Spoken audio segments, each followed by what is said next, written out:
Siegfried. Previous on Dark. After choosing the right-hand path in the labyrinth, Otto, Ferinus, and Veneta found themselves in a cell block, which Veneta explained was a black ship shown to her by her father via a vid file. This, he explained, would be her fate if she was discovered. But he could hide her, keep her safe. Of course, what Lord Eldon had actually done was given his daughter over to the heretic Cyric Scale, who had interred the young girl as a machine spirit in the place known as the Shattered Foundry.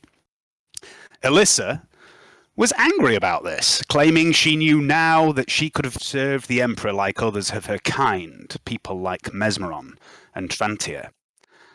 The Acolytes tried to get through the 3 barred gates that led out of the cell block, but only succeeded in making noise that drew the attention of the labyrinth's guardian, a huge, bull-like creature with a face that strongly resembled Lord Eldon's, and they found themselves kicked from Alyssa's mind. In the infirmary, Otto asked Pench to investigate the severed arm of the beast he had killed in the carnival, while Ferinus hid 2 of the sacks of thrones in Veneta's workshop before voxing his accomplices and Jeeves to come help him stash the rest of the coin. After much debate about what to do with the money, it was hidden in cell 6 of the mansion's basement. Veneta seemed very keen to ensure that the money was returned to its rightful owner, while Otto seemed more excited at the prospect of having so much money.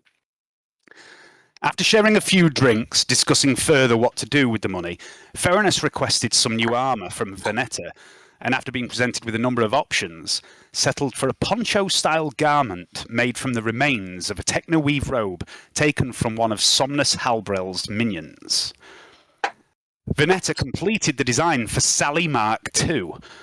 Otto researched the 4-armed creature they had battled, but found little in the archives, speculating this might be something new to the sector, or perhaps something imported from beyond the sector's boundaries. He also spent a little time looking into cults, who might refer to things such as the Great Devourer, and also some of the other phrases Martiana had ranted about. Ferinus, meanwhile, danced in the ballroom with some combat servitors. About this time, Canni, Gaius, and Siegfried returned from the Wendellock, encountering a lot of unhappy punters being turned away from the night's festivities. This, Canni realised, happened rarely, and usually only in the wake of events of great tragedy. Pushing through the crowd and picking a pocket of a noble, Canni spoke with Jax, and then headed into the carnival proper to speak first with Elspeth, then Baz, and learned of what had occurred in their absence. Of the beast's escape, the people who had killed it, and a few other bits and pieces. No one seemed to mention, however, or know how the beast had got loose. But he was pleased to learn that Veneta and her companions had been looking into the disappearance of Millie and were responsible for ending the beast's reign of terror. I'm releasing it. And starting it. On their way back, And starting it. On their way back to the mansion, Gaius spotted Agnetha, the fortune teller, beckoning him inside her tent. She read the cards for him. Oh, she will push you towards damnation, but she does so in the hope you will resist. She needs you. You do not need her. The one who found you is close. He never left, but he is of 2 minds. Watch for the timing of his arrival. The camp, it stained you. The beast has your scent. Remember this, Gaius. Not all who claim to be of the faith are faithful and true. There is a traitor amongst your number, she said. Back in the mansion, you all attended dinner. Les had his new arm. Gladstock congratulated Canni on his little jaunt to the Wendellock being a success. The interrogator also noticed Veneta's wounds, saying he could smell the blood. Spring got Canni's attention, gesturing upwards with her eyes. Canni tapped his nose, knowingly. Gaius burst into song, Most of the acolytes joined in with the raucous, somewhat lowbrow hymn. Canni, Spring, Gladstock, and Trantier did not join in, although Trantier did seem to find the whole thing amusing. Spring seemed fascinated by the entire process, and Gladstock even managed to smile. Otto and Canni discussed what had happened in the carnival. Canni said he would let Horace the Birdman know of his partner's fate. Otto also told him that they had taken the thrones of Wily McCann for safekeeping. Gladstock announced that he had seen the beast's arm in the infirmary, I don't know why I've spelled that so weirdly, and put a name to the creature, Gene Stealer. And he told you what little he knew of the creature after summoning Jeeves to bring him the orb. Gladstock told Otto it was perhaps time for him to gain access to a few more files within the librarium. Forbidden files. Otto called Track the mercenary, who he had ordered to silence Martiana. He speculated that this so-called Gene Stealer could either be a lone entity or an offshoot of one of the cults Gladstock had spoken of, destined to further the cult's agenda by becoming a patriarch itself, or part of something else entirely, perhaps. As dinner came to an end, Gladstock turned to Gaius and said, "The Inquisitor wishes to see all of you before she leaves in the morning. Mr. Mortalis, she's ready for you now." Okay. I shall follow you, oh Gladstock. You know the way. Gladstock seems to wish to stay behind. Oh, like that is it. I'll see you in a bit then. Okay, Like so you're heading... Gaius. Way to you fucker. Nearly got you. So, Mozzie killing. Okay, so you're heading off to Mesmeron's office. I'm going to shout after him, good luck. Good luck, mate! Thanks. Yes, good luck, old bean. Feel you're going to need it. Well, I think you may be right, Ken. An audience with the Inquisitor is a pleasant experience. Okay, let me just Yeah. grab some And shit. after guys start out of earshot, like, yeah, he'll be fine. He'll be fine. the Emperor protects. Yeah, protect. Does. But the Mesmeron does not. No, she I'm doesn't. not saying that. As long as it's not in a You haven't got Mesmeron sins written all over your body, isn't it? So. You know what Gaius has got written all over him, Johnny? No, maybe he does. Shopping list? Gaius doesn't really try to stare at them. Hurts his eyes. Gaius knows what he's got written. Gaius will have seen them all. And I keep meaning to send you that information, but it hasn't been important yet. So, as Gaius heads off to see the Inquisitor, Gladstock turns to the rest of you. Do not go far, any of you. Antonia wishes to speak with each of you in private this evening. Canni, Siegfried, what would you like to do while Gaius is off with the Inquisitor? Realistically, you're probably going to have between in-game time, quarter of an hour and half an hour. That's Not really not very much. much time. However, So, once you have seen the Inquisitor, you will be free to do whatever you want. I think I'm just gonna wait and just wait my turn if I need to with it or not. Like and just have a few eye sticks and just some plotting juice probably. Just keep a Ploying. level head. Smoking and ploining. I'd like to see what Spring does, and if she heads off, I'm going to make to follow her. God, I just keep farting. Okay, let it out. I'm in a It's bad all right. place. We're not in the same room as you, so it's almost Oh, ideal. I This wasn't. arrangement. You can really go for it, man. You can really go for it. If it's getting Dude, too much for you, There's just one of open. those worms ones, which if your bum's tight, you can feel it actually bubble out the top of your ass crack and pop. They're the best one. Yeah, They're the best kind. soft, warm, wet ones. Kind Just of go, a guilty pleasure. yeah. So, Stink. I had a whole vegetable dinner. Anyway. Bubbling hot. Hmm. Right. So, Spring says, "Right, Gladys, I'm just going to go to little girl's room. You know, won't be long. 5 minutes." And she walks out and she surreptitiously winks at you, Canni. It's quite an obvious wink. Everyone sees her do it. Yeah, I'm going to. There's no getting out of this one. I'm going to say, yeah, I could used to go to the little girls, the little boys' room. Yeah. I'll see you in a minute. Be no more than 5 minutes. I'm going to head off. Okay. I'm just going to smoke a cigarette. Not renowned for home. his subtlety, Canni. I'd like you to make an awareness test at +10, please. Canni? Okay, is it slight And, based? Or... yes, it is. And Siegfried as well, if you're still there. Yes, I shall. Launch the game, don't I? Fool. Oh my god.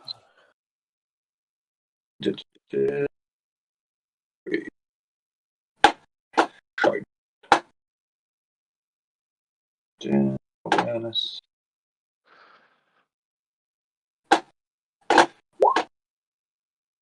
Okay, Canni and Siegfried, you both see Venetta watch Canni go, and you also see her glance with something of a worried expression at Siegfried, at Spring. The Spring's got a bit of a wiggle in the way she walks, and you see Venetta frowns. Still there. So, Canni, are you following Spring? Yes, indeed. Spring walks ahead of you down the corridor and literally stops outside the door to the toilet that's just at the end of the corridor and looks round at you and just holds a hand out containing something. Okay, I'll take a hand.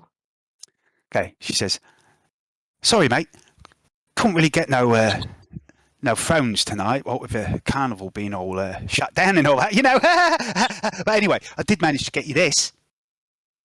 Yeah, what you got? So you look at what she passes you, and it appears to be 2 small cylinders about this big. They're slightly soft on the outside. They appear to have some sort of filter in the middle. And she says, "Flugs. You stick them up your nose. Lets you breathe in gas and fucking horrible environments and shit like that, you know." Yeah, these might come in handy. Oh, they Yeah, might be useful. Yeah, you've done all right there. Yeah, I always said I could use some flags. Yeah. Well, just remember, don't do what Twisty Bob did. Don't think that they're a replacement for air, because they're not. Whatever happened to Twisty Bob? He suffocated. Oh, right. Yeah. It was back home before I met Mezzers and that. You know, there was bits of home that sometimes, you know, the air disappeared. The air just disappeared out of the room, and sometimes things float about and stuff. It was quite fun, but it wasn't fun. It wasn't fun when the air disappeared. But Twisty Bob, he said, no, the flugs, they'll fucking keep me breathing, and then he just died because, you know, there was no air. Tragic story. Yeah. I've got a few of them. Anyway, I legitimately do have to go to the little girl's room, so if you'll give me a minute. And she goes inside the toilet. Okay, I shall wait for her outside. Okay. Siegfried, while this is happening, is there anything you'd like to do? I'll have an IO stick as well while I wait.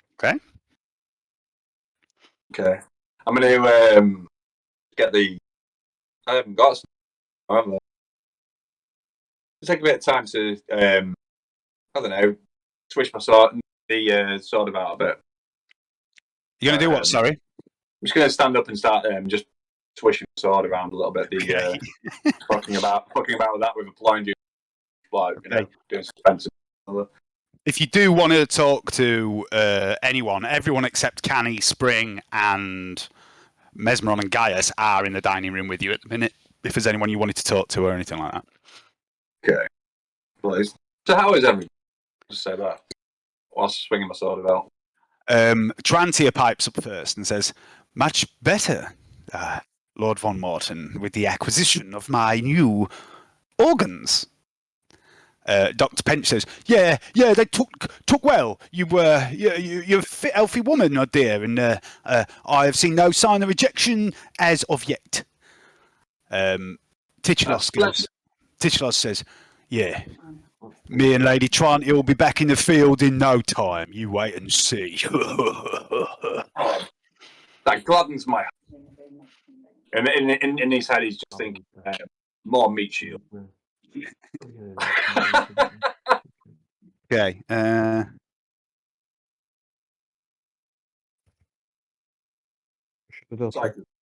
Psycho's about to on that. Good. So, who else is there? Let me just remember everyone.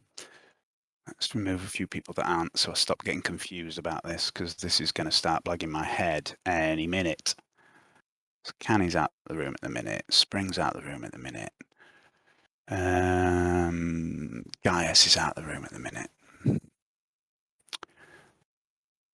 Okay.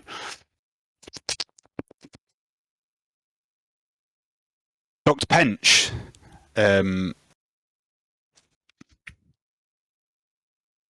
looks at Venetta and says, "Venetta, love, you want me to take a look at them wounds?" And Venetta, who looks a bit pale, she lost a lot of blood earlier today, and she's clearly in pain, says, "No, thank you, Doctor. I'll wait and see the Inquisitor first, if you don't mind." And Pench sips his amasec and says, "Suit yourself." Father Praxis stands and says, "I will be in the temple praying if anyone wishes to join me." And he heads off to the temple. That sounds like fun. I'll say that. I'll say that when he leaves the room, and then just put my feet up on the table, sit down, and put my feet up on the table. Take the nail file out and start filing. Okay. Les also says, "I've got a few things to take care of as well. I'll wait until I'm called." And he flexes his new mechanical arm with a wry grin on his face. He's going to have his first wanking. He is about ripping his dick off. My quest will be to find it. Les disappears.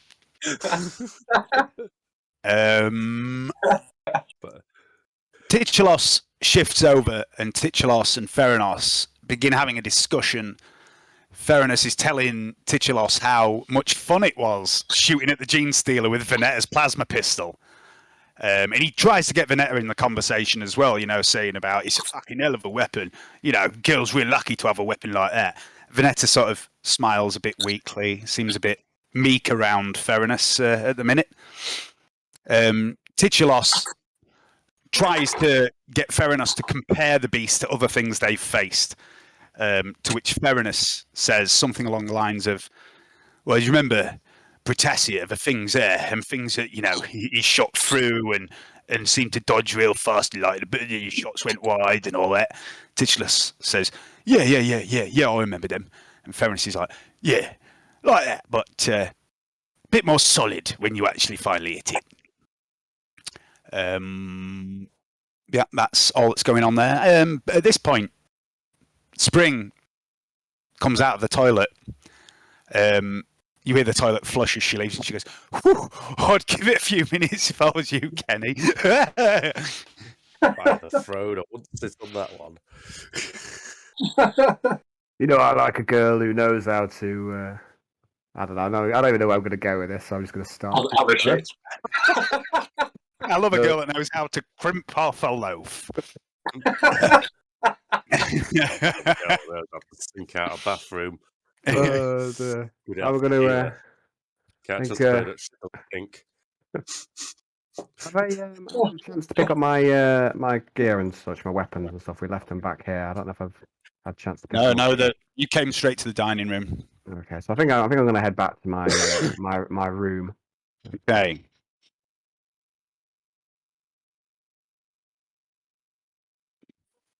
Okay, so you head off to your room. Your weapons are still there. Well, haven't- I'll give Spring a wink before I go. Okay, she winks back, and she disappears off back down towards the dining room. We'll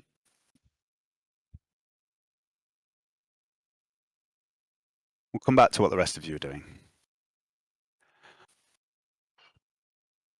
Gaius, Yes. just a second. Just opening up a document. Okay, so roll 20. Roll a 20. No, I'm just talking to myself. So you should be able to see Mesmeron's office. Yep. Okay, right. Where's my document gone? I've just opened it and now I've lost it. You knock at the door, and after a few moments, you feel a strange sensation, which causes the hairs on the back of your neck to stand up. The air feels faintly charged with electricity, and the door to Mesmeron's study swings open. Is it creep? I'll enter the room. It does not creak. It is well maintained. You enter Mesmeron's study.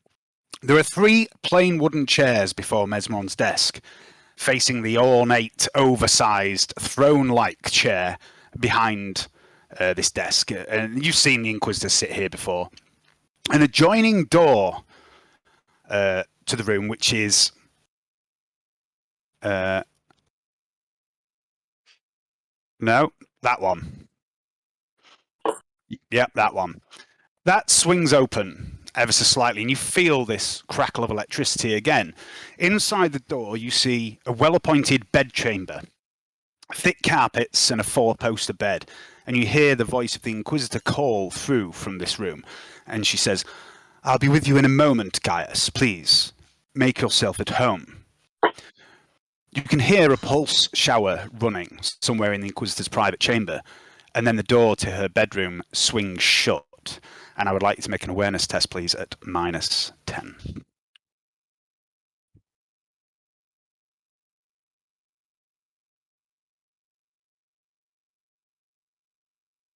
Nope. Okay. You've been here a number of times before, this study of the Inquisitors. And as you sit and wait for the Inquisitor, you glance around at the decor. This study is incredibly well appointed, as befitting someone of her station. No expense has been spared, you think to yourself for a moment, and then you wonder, how much of this is real? You don't really understand what the mansion is, but you do understand it's not entirely natural. It's not a thing of wood and stone, brick and steel. You've seen it repair itself, and you've passed through at least 4 different doors now to enter it. 1 in Scintilla, 1 on the Reckless, and 2 on Desolium.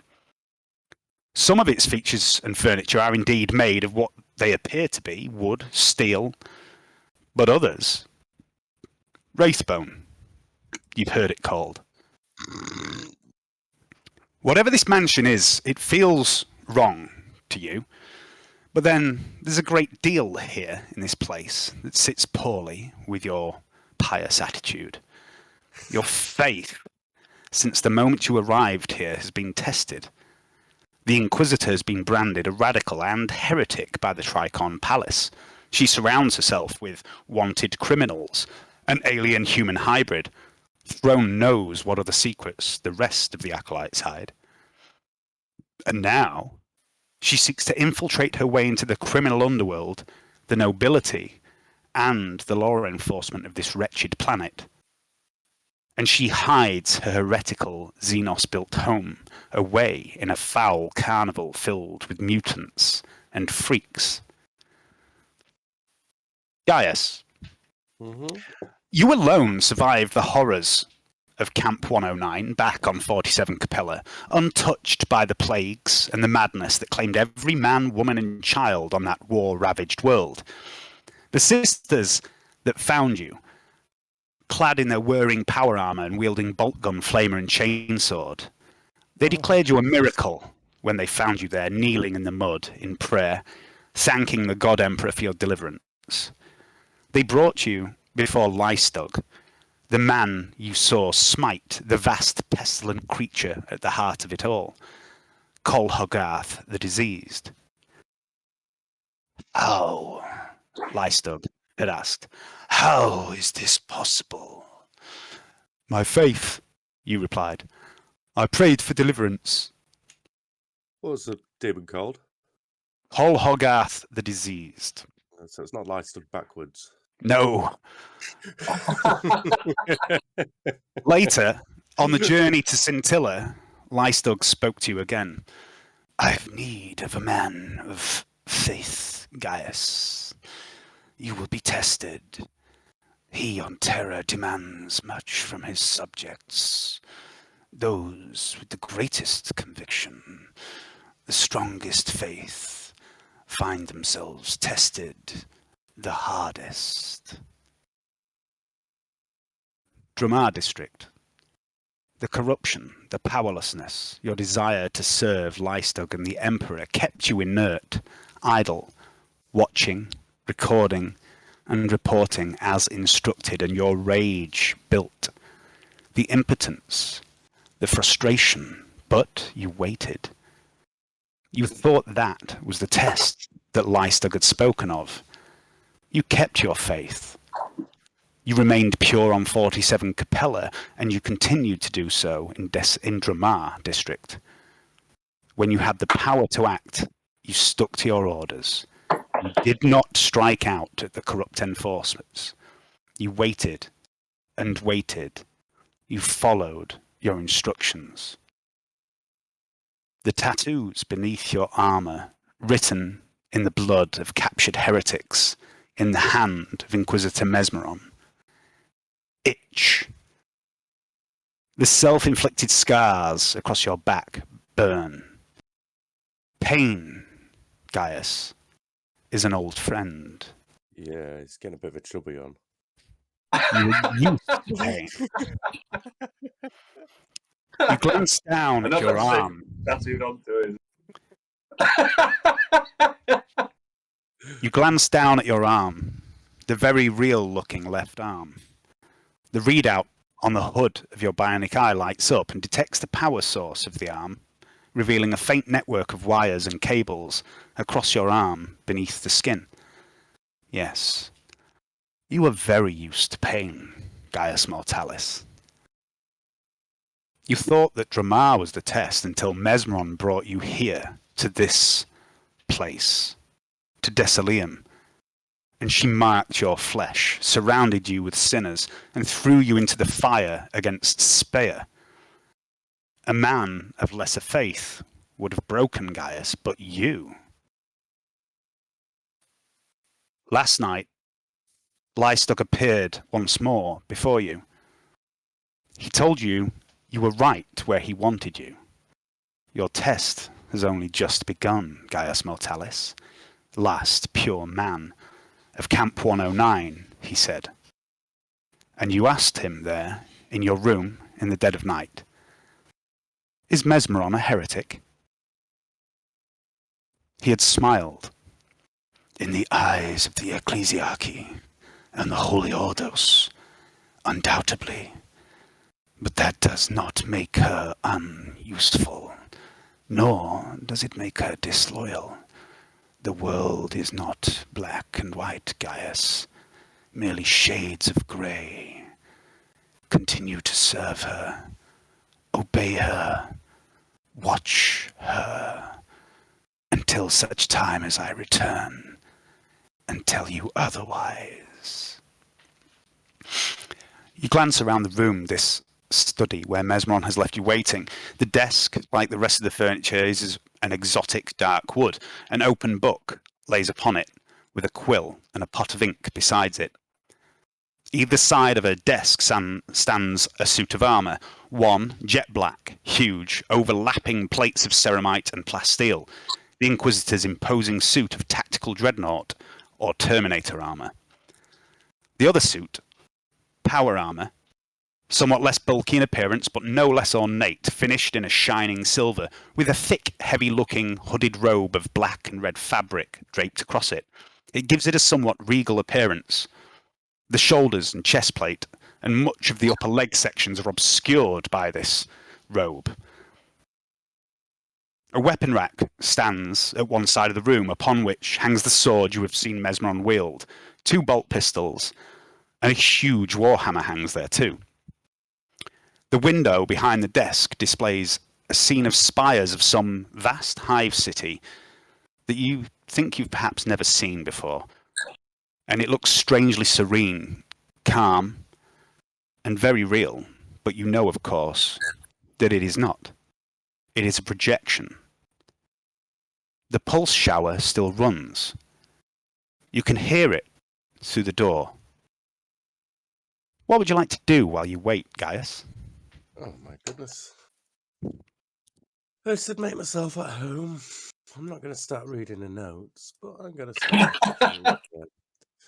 start looking through the books on the shelf of the library. Books on the shelf. Yeah. I'd like to make an awareness test at, this would be a plus 20. Okay.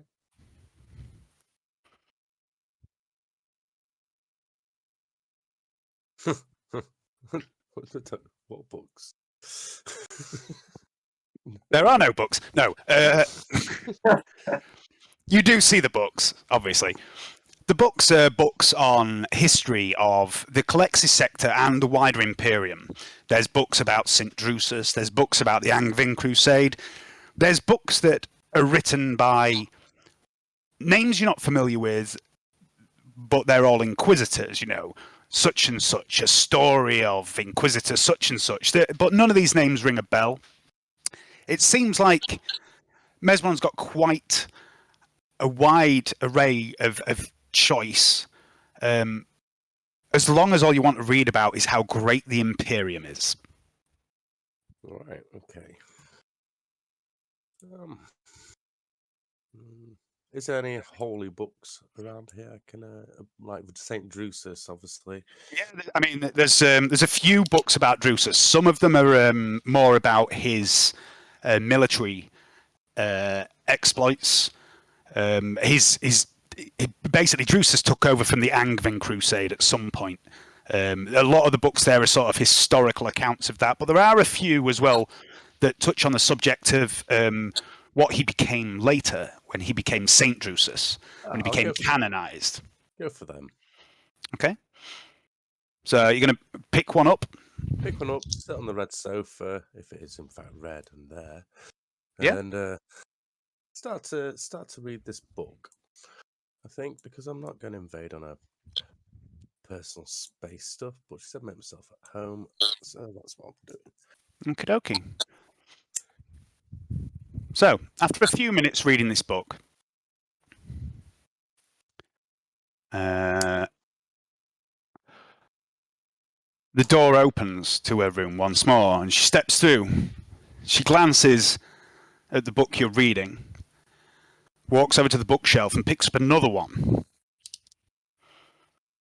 and brings it back to you, hands the book to you, and says, I never took you for a reader, Gaius, but if you wish to help yourself to my private collection in my absence, please, feel free. I recommend this.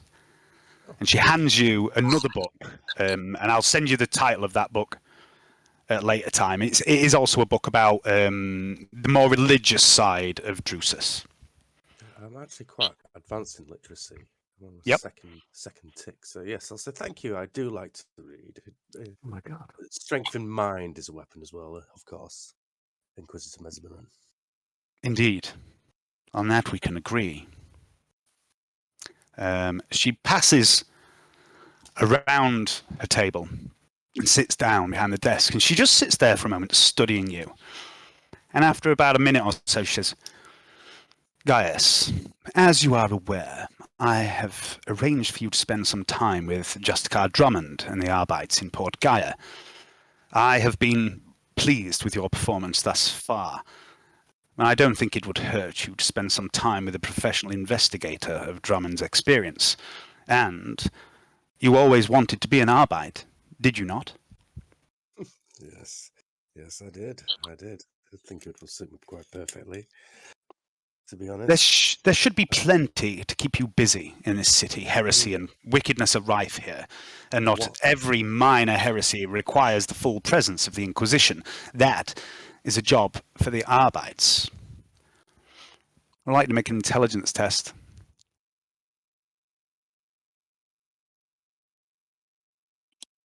Oh shit! Fucker. Sorry.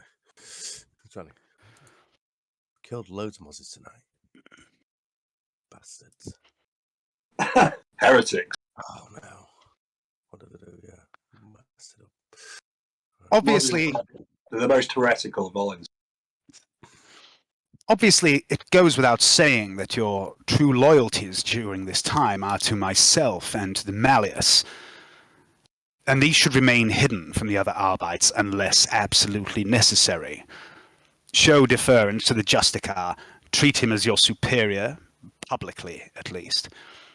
He knows, of course, that should any business present itself here in the mansion that requires your return, he is to make you available to do so. For all intents and purposes, you are an Arbeit now. Act accordingly. However, the position of Drummond's precinct in Port Gaia gives you ample opportunity to be well positioned should these smugglers, this group calling itself the Trade Sable, rear their heads once more. The Arbeits are well versed in such things. Should you encounter them, and should you encounter any more of these orbs or anything that resembles them, remember that your primary loyalty is to the Inquisition. Go and play policeman, Gaius. But should you require our services, inform Gladstock and use your colleagues here to pursue such leads. Leave Drummond's people out of it.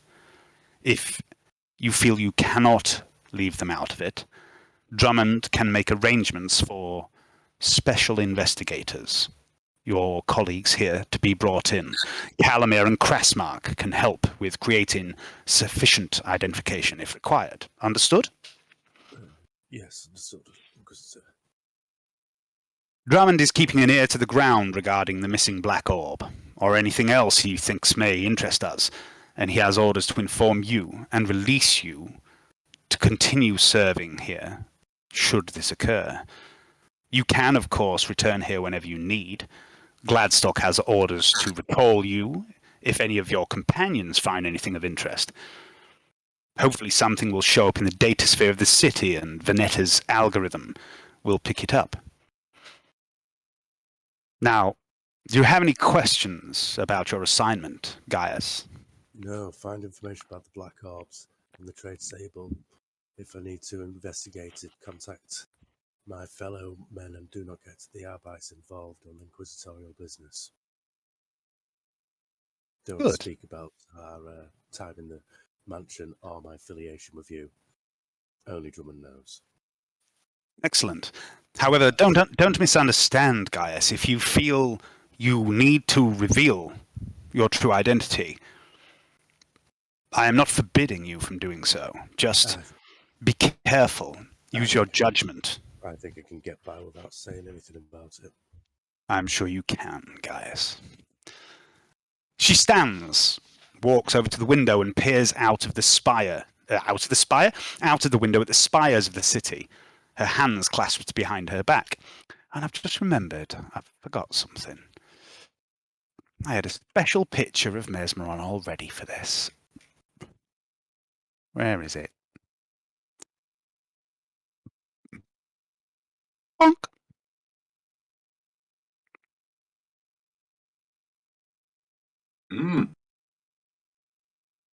I realize, Gaius, that it must be difficult for you at times here, surrounded by these people. I know that some of what you've seen and heard here must irk you somewhat, and I feel I owe you an apology.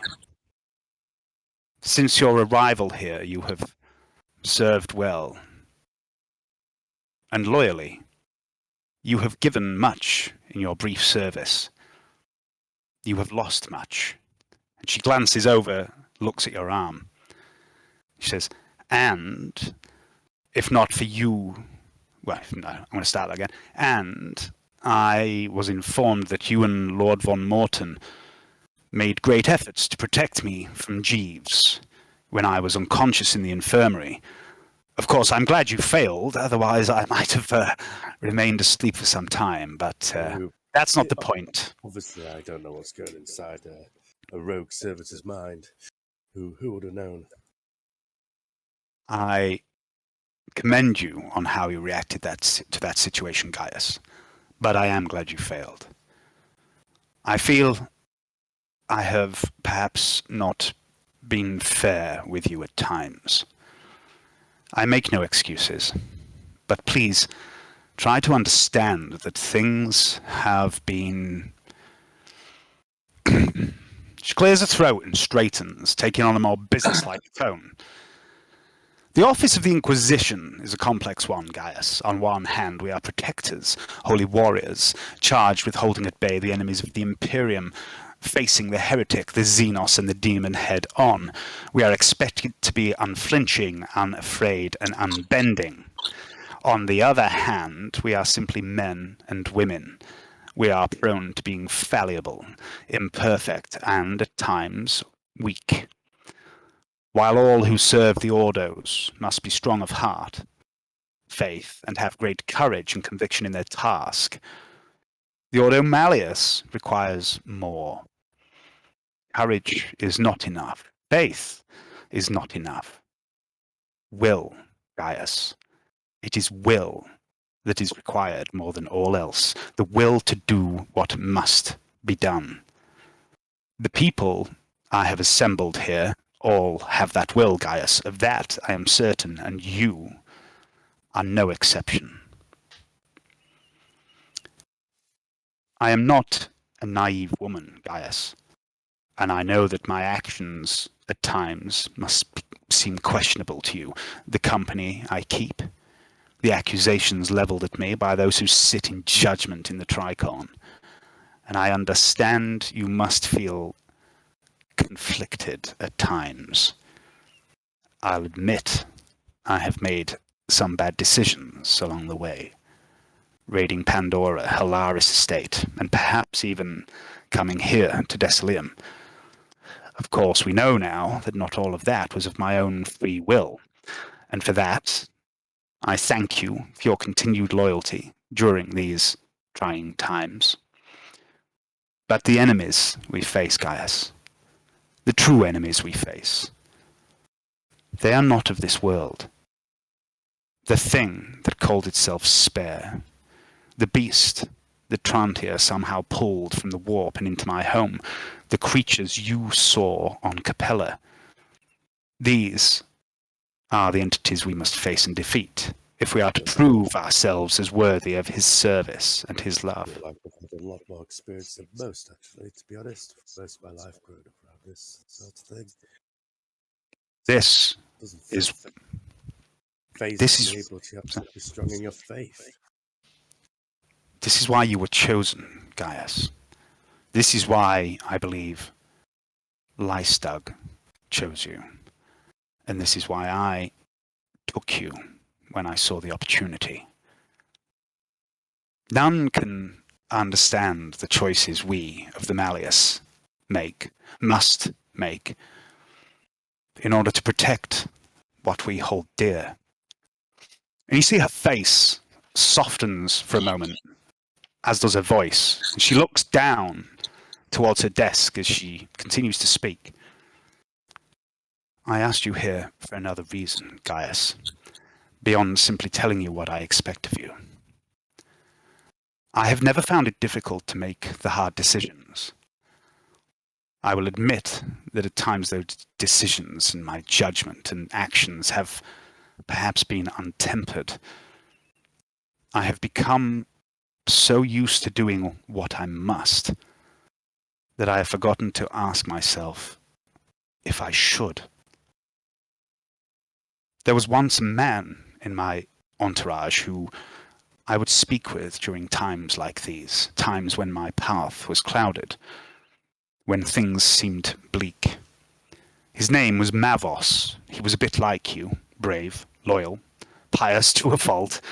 He was also a very even-tempered man. I have always been driven by my heart and by my need to serve him on Terra. I know I am impulsive. Mavos, he was a man of great faith and very wise. He offered me counsel when I asked it of him, and sometimes when I did not. He was, for want of a better phrase, my spiritual guide. We didn't always agree on things, but I could always count on him to play devil's advocate and make me consider if my course of action was the right one, if it must be done, and if it should be done. He died some time ago, and without his guidance, I have been lost. She glances round the room, looks at the weapons, the armor either side of her, and you see again her face softens more. The arrogance, the self-righteousness, and the stubborn pride is gone, and she seems lost in thought for a moment. And you notice her makeup, as you have before, the paleness of it, the amount of it. And you briefly think you can see hints of shadows and bags under her eyes, the faint traces of lines of age and worry. She looks so very tired, you think. You remind me of him, Gaius. Mavos. Not physically, he wasn't much good in a fight, but your temperament, your faith, you are a lot like him in those respects. When I return from Scintilla, I want you to offer me your counsel, your guidance. I want your faith to guide me. I have seen so much and done so much. I find my belief shaken at times. If you truly are as pure as they say, and if I am truly corrupted, then perhaps between us we can meet somewhere in the middle, and better yet, perhaps you can pull me back before it's too late. What do you say, Gaius? Will you be my conscience? You know, Inquisitor, this sounds very pleasing.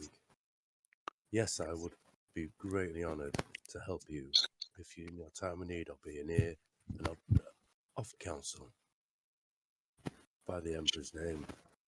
She crosses over to you, claps you on the shoulder, and smiles. And it's a very warm smile. Probably the first time you've seen her smile warmly towards you.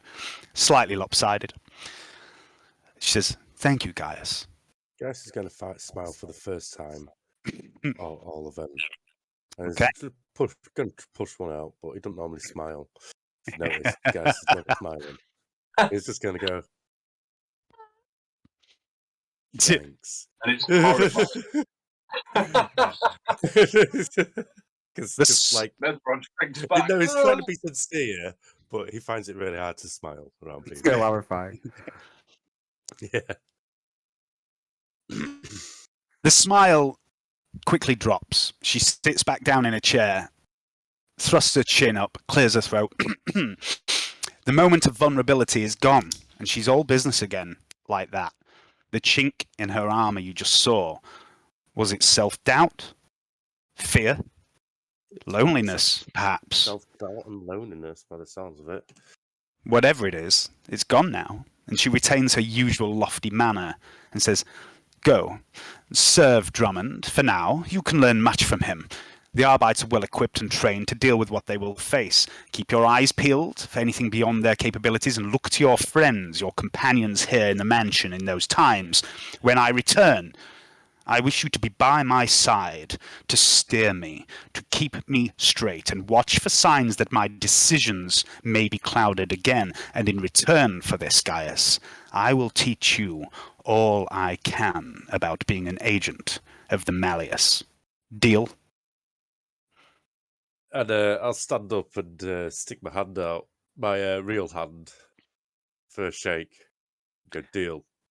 I would like you to make a fellowship test, and it will be at... What will it be at? Where is Mesmeron? There she is. It will be at... Blue. No, that's the wrong column. It will be at plus 20. Hey. What have you got? I've got a success, 1.5 degrees.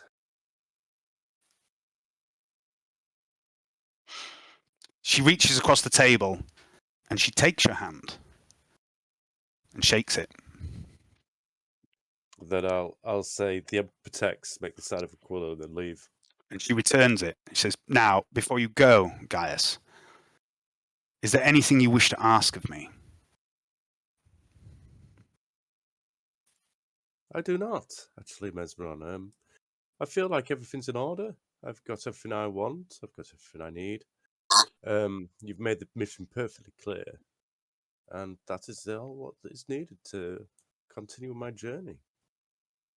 Are you sure, Gaius? You seemed most troubled at breakfast this morning. You spoke of strange dreams and of Lystug visiting you. Yeah. Do you want to know what it was, Mesmeron? You have time? Please. Please. I have plenty of Right. time for you, I had Gaius. a dream about Lystug. I did. And in came this to me dream... in my room, it said And- that his work, my trials has only just begun. And then the work he had planned for me, I was a part of by just being here. Very confusing dream. I would like you to make a deception test. You're not lying. You're lying by omission. So I'm going to give you a plus 40. Fuck it, because you haven't tried to deceive her there. You've just missed something out. You'd get a plus 20 for dealing with Mesmeron anyway. So Oh, it's good information. It's just I'm a rolled a 2. okay.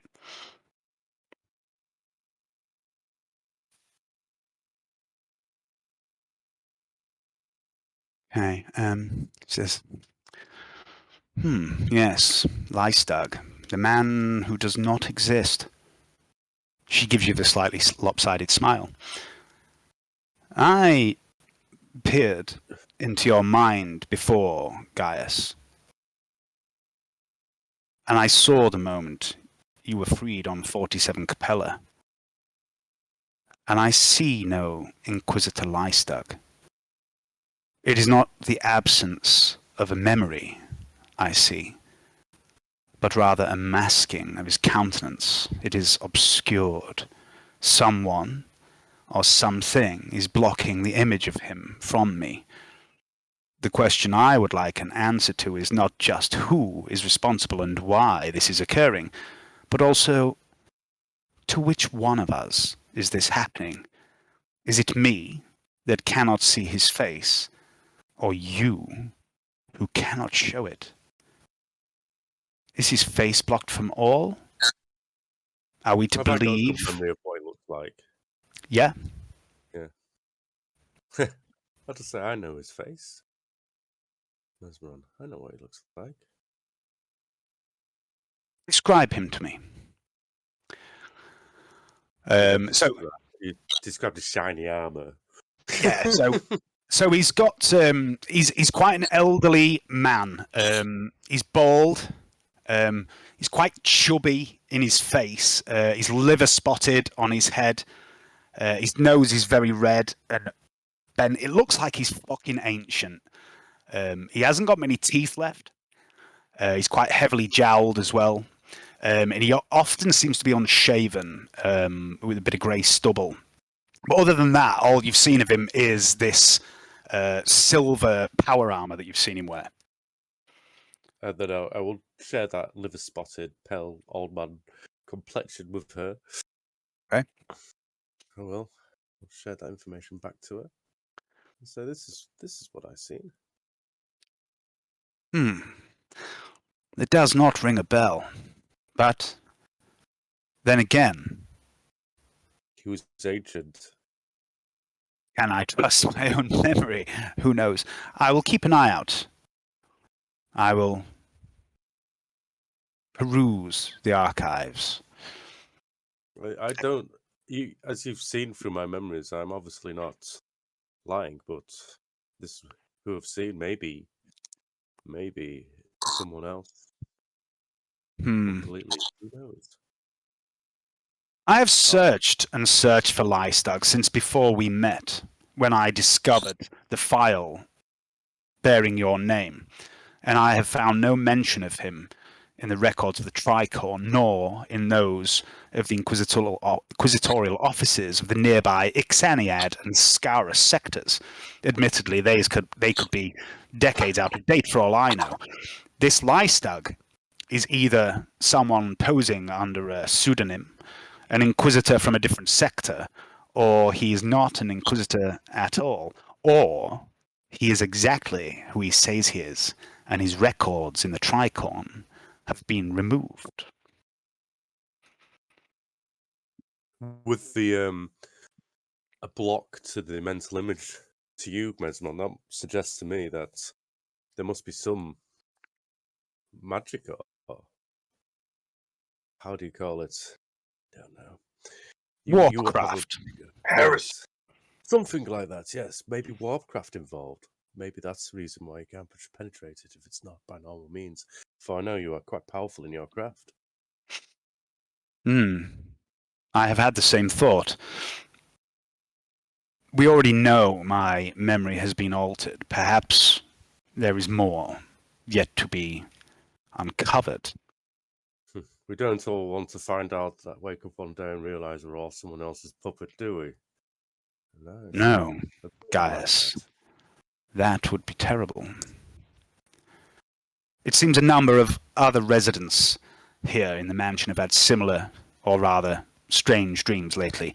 Dreams in which the past and present have become blurred. Reislaw, for example, mentioned something. Otto confided in me yesterday he dreamed of the day he found the anomaly in the shipping records that led to him discovering the black cylinder being smuggled into Scintilla, and Praxis tells me he has dreamed of his past too. A most saddening tale. Gladstock, too, seems troubled today, although he claims not to sleep, never mind dream, and in his defense, he always seems a little troubled, doesn't he? that.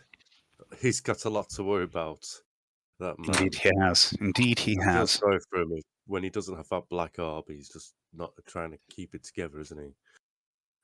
So it's plain to see. Make a fellowship test at +20.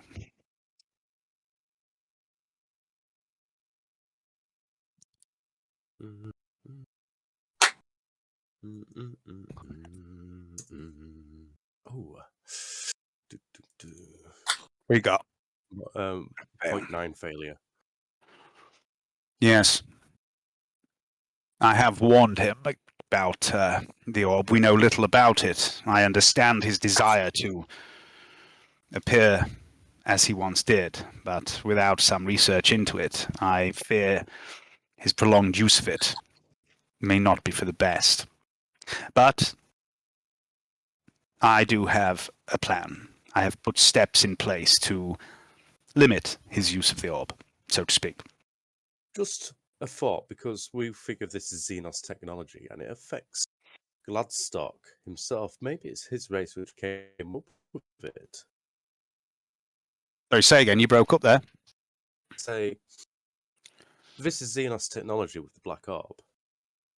Yes. And when Gladstock comes into contact with it, he's directly affected by it. Maybe it was a weapon against or something made from or for that people. With, what Gladstock's mixed with. because it seems to have a pacifying effect on them.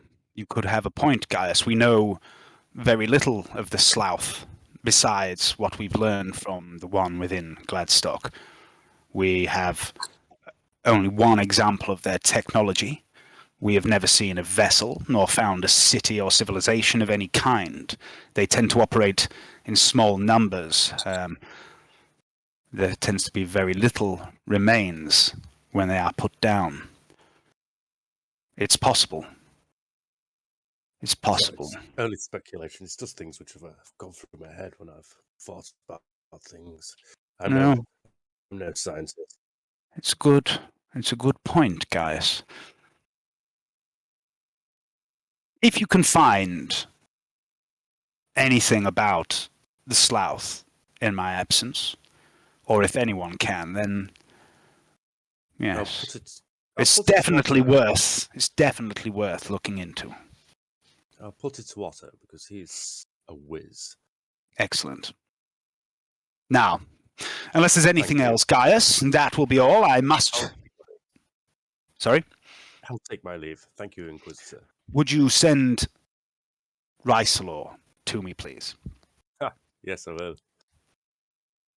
As you get to the door, I would like to make another fellowship test at +20.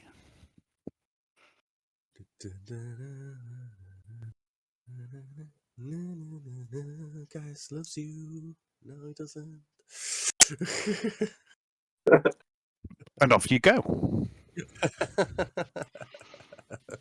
Not charming in the slightest. Okay. So you're heading back to the dining room. Yeah. Siegfried, you have been summoned next. Yeah, take on the boots off the table, Right, more. straighten myself up. You know what I mean? Your turn. Cloudy eye, stick. Like, okay, do that. Canni, I'll briskly walk in there.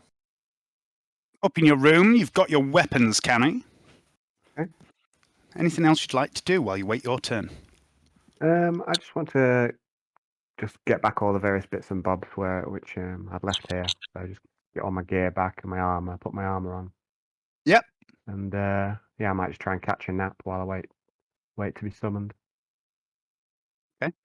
You get all your weapons, armor together.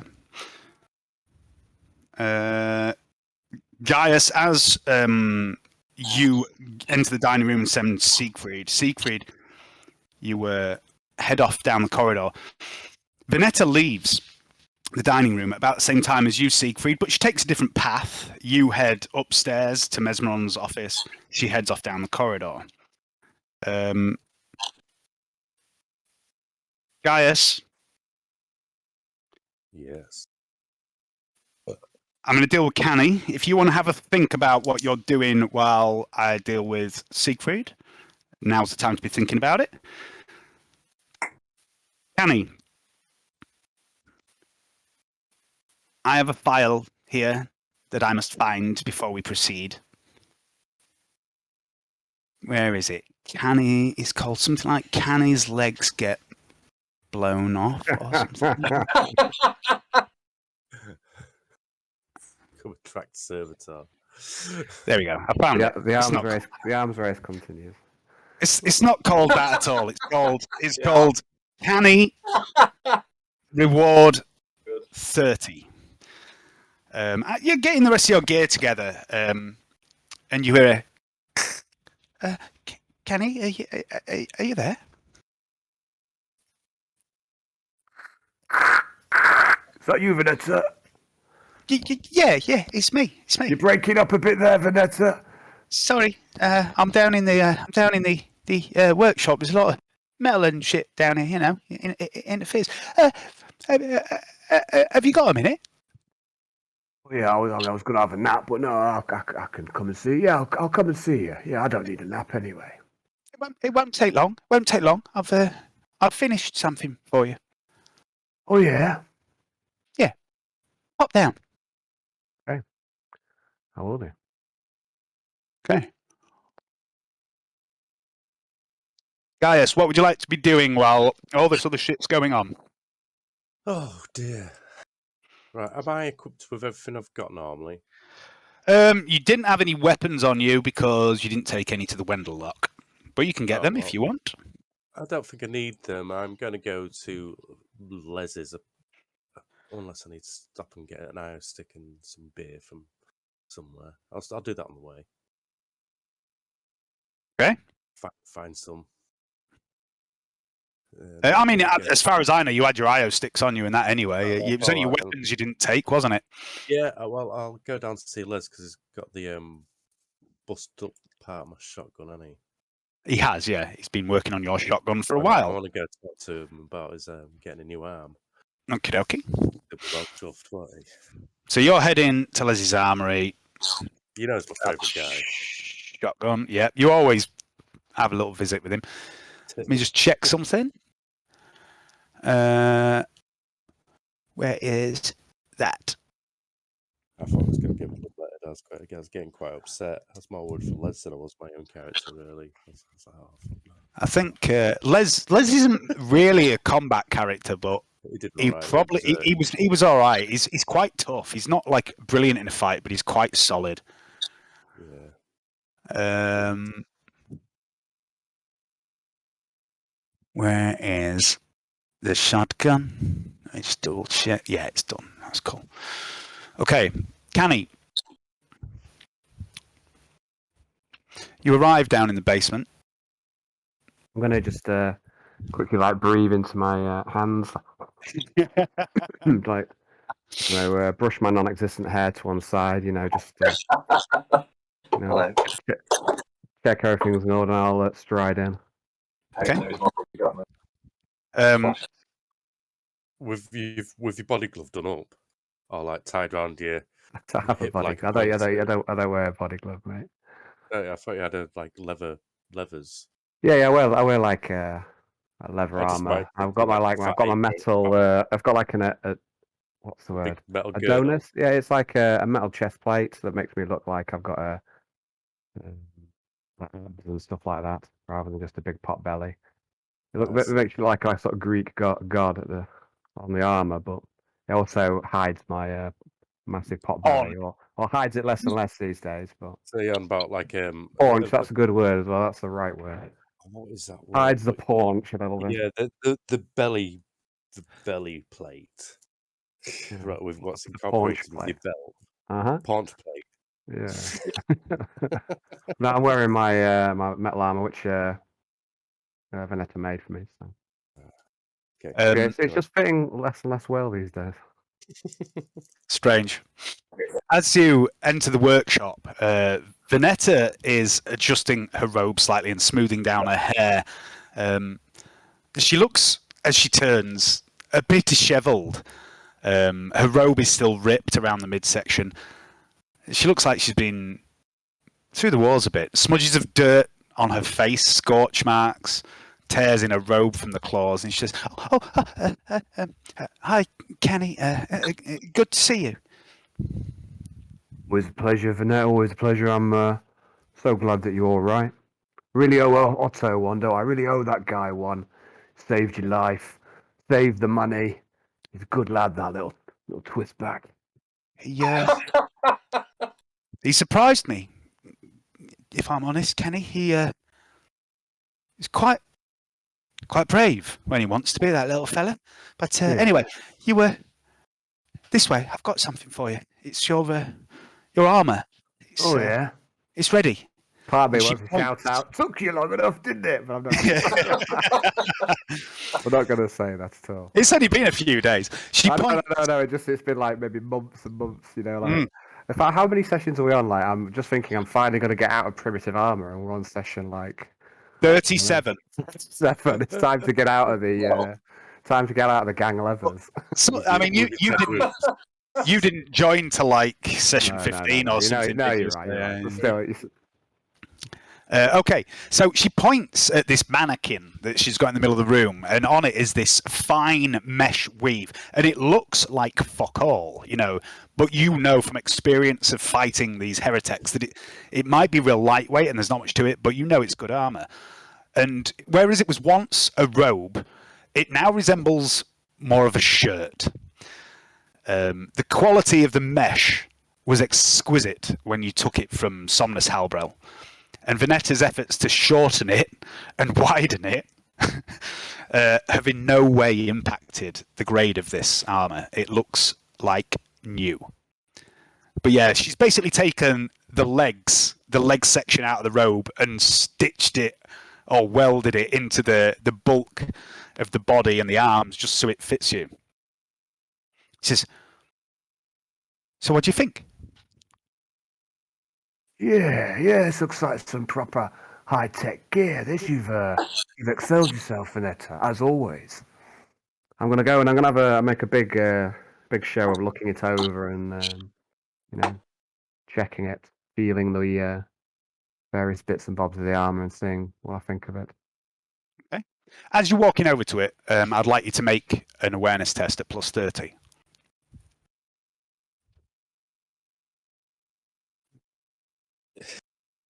See if you've got your eyes open.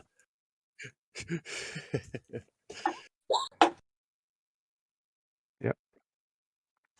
As you head over, you glance at Venetta's workbench, and you see a number of things there. You see a drawing, and this drawing looks to be some sort of fancy pistol, like nothing you've ever seen before. There's another drawing of the mechadendrite, similar to the one that is hanging on the wall behind her, but it's unfinished.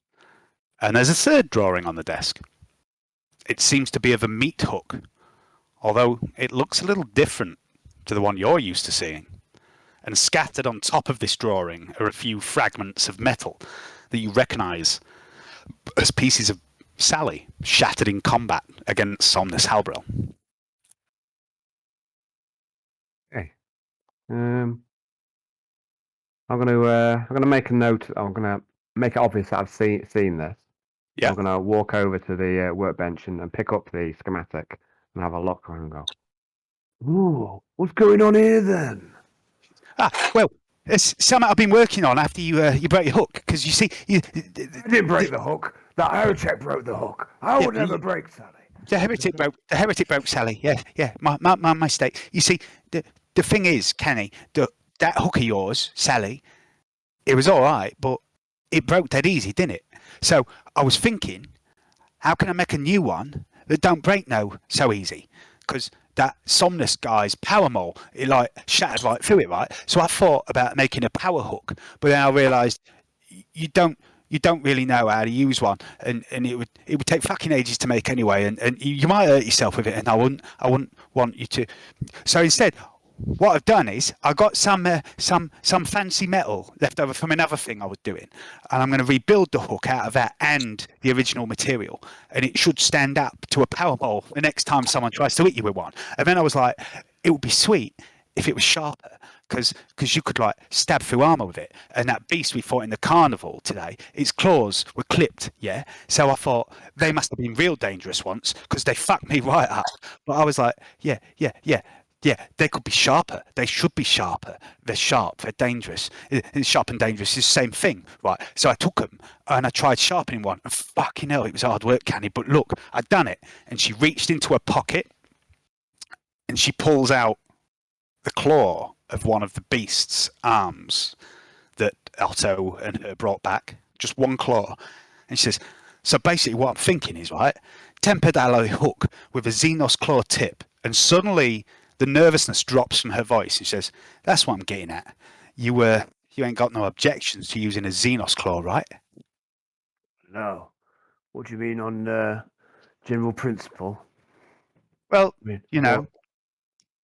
I don't give a fuck about any of that, do I?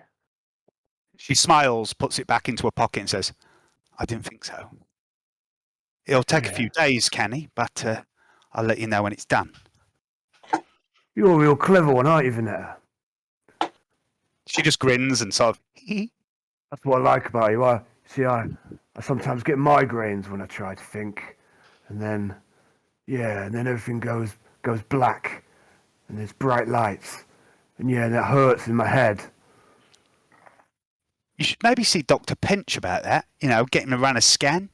You might have something wrong with your head or something. Nothing wrong with my head. Okay, yeah, there's nothing wrong with your head. And she backs away from you. Yeah, yeah. But anyway, yeah, I like the fact that you can think. Yeah, it's a handy skill to have. Another thing, Canni, about your mates, mate, the mate of your pal, Horace, the bird bloke. We didn't find the Canni, but I know where she went. I think. Yeah, tell me more. Says, I think the beast that we fought. I think it killed her, and I think someone disposed of her remains, Canni. Suppose how? I think they passed her off as meat in the burger stall, Canni. You what? There was that woman, you know, the one that runs the House of Horrors, Martiana. Margarita, she's gonna fucking pay. I told you, she's gonna fucking pay. She was acting real weird, Canni. Like the beast was in her head, controlling her. And like when we asked her where Martiana was, she looked at the burger stall, and we talked to Elspeth, the woman that she said she knew you, and she said she'd had a delivery of meat. And Always give me free worm burger. She is. Yeah. Hang on a minute. I'm gonna start to hold my head. I start to see a bright flashing. Canni, it's all right. It's all right. I'll do the thinking if you like. It's just Elspeth said there was meat arrived one day and she didn't know where it come from. She says that's not really that unusual. She didn't think no of it, but the day it arrived was the same day that Millie disappeared. All right. Oh no, what am I going to tell Horace? He's gonna want to fucking kill himself, isn't he? I'll have to think of something. Look, if you want, when you tell him, I'll come with you if you like. Yeah. Maybe I'll put it better than I would. Yeah, with your fancy words. Well, I don't know about that. It's not really my thing, but I can at least explain maybe what's happened. There's another thing as well. Like, I'm going to hazard a guess that you don't really care about this because of what I just asked you about the claw and that. But did you know that Horace and Millie, they're not mutants. They're not twists, as some people call them, Canni. All right. Of course he's a mutant. I mean, he's not fucking human, is he? You're right there. He's not a human. Yeah, they're something else, Canni. They're.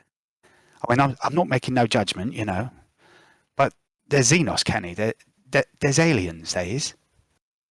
Oh well, I don't know. I mean, he's good lad, Horace. Good lad, Horace. I don't care if he's a fucking I don't know, bird alien thing. I'm not going to hold that against him. I mean, he's a good lad. Bit morose.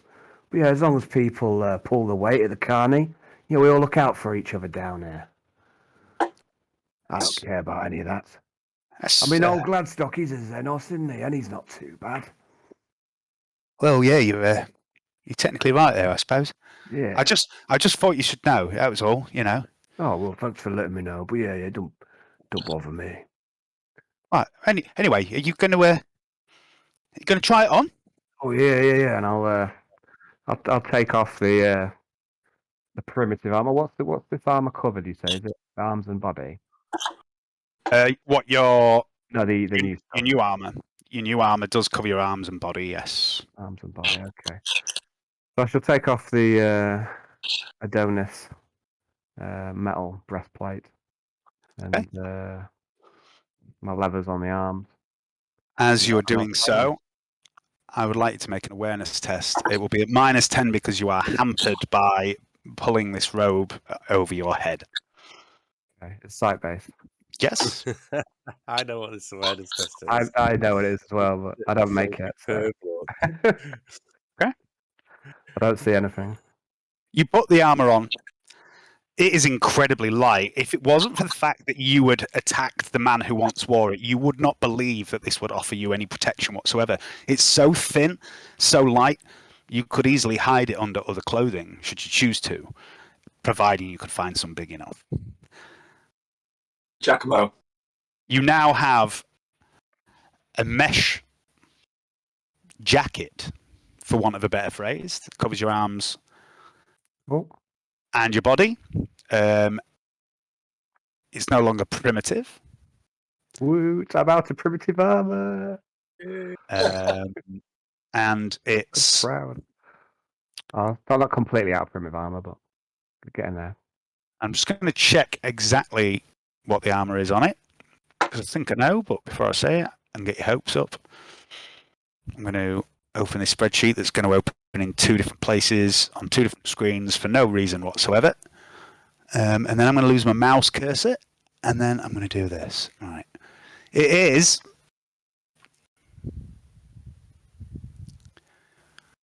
armor 4. Wow. Super good. Okay. Okay, so I'll say to Vanessa, I'll say, well, looks like I won't be needing this anymore. Maybe you can melt it down and turn to something else. She Or says, maybe yeah. you want to keep, or maybe you want to keep it. I don't know. Ah, fuck it. Chuck it on the bench. I'll find something to do with it. Yeah. Well, it's came in handy. Probably saved my life, and the way I see it, I probably owe you my life. I think you maybe owe me. No, I'm going to start again. I think I maybe owe you mine as well, Canni. All right. How do you reckon that one? Well, you know, Speyer and that heretic, Halbrel. What you and Siegfried did to them, I couldn't have fucking done that. I barely managed to kill one of them other guys. Yeah, that air attack, he was a bit spineless, all things considered.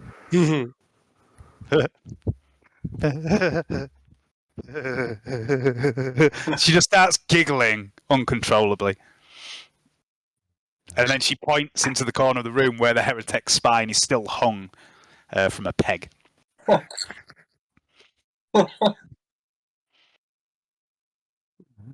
Hmm. Anything else you'd like to do? I'll say with Vanessa. No, I think I'm pretty much done. Okay. As you leave, Vanetta stops you and says, "Look, Canni, I knows you's off to work for that Sanchez bloke and everything. Just watch your back, yeah? Be careful." Yeah. Fucking Sanchez who wants to watch his back. I'm serious, Canni. Be careful. I've heard of him. He's not someone you want to cross. If he finds out who you really are and who you work for, well, you know.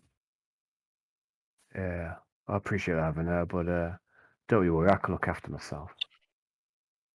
Right. And if you need me for anything at all, help with whatever he has doing, or you know, you just ask or call or write or pop back or I mean, just pop back if you fancy, you know, just hanging out or something like that. You know, I'd like you to make a fellowship test at Vanetta Canni plus 20. Oh no, I'm gonna use a fate point for that one. Okay. Better, but still bad. Okay. He says, you know, whenever, don't be a stranger, yeah? Yeah, don't you worry. I won't be far. I'll be back. But nothing to worry about, Vanetta. Good. I hope you are. Siegfried. Yes. I am he. I am Siegfried. I'm just going to grab a beer before we do this bit. Siegfried van Vormor. When I found my fucking file. Where's my file? Fucking hell. Where's it gone? Right, 1 second while that loads.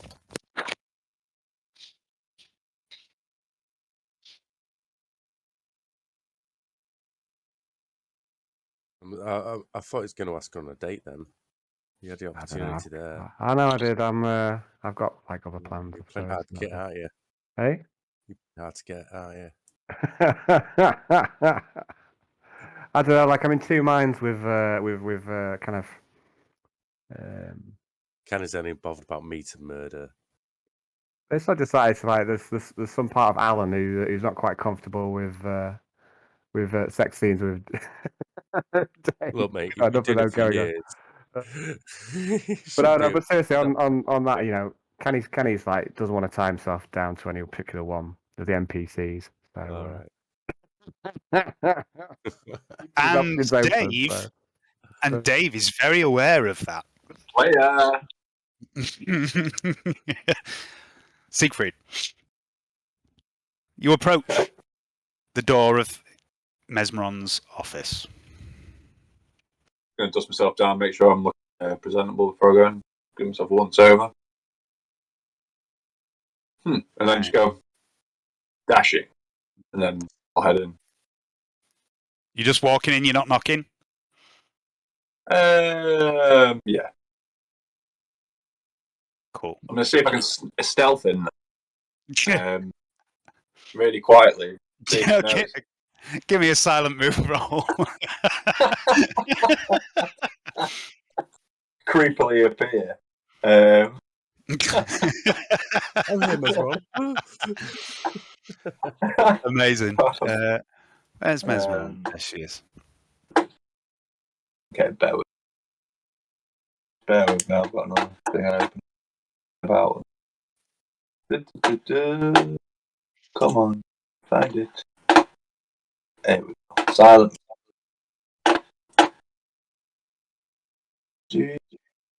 Where is it? Ah, yeah. You slowly, carefully push the door open, step into the room, and shut the door.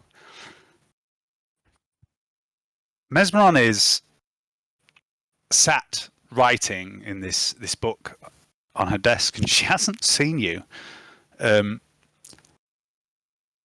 would you like to do? Like to do a chair.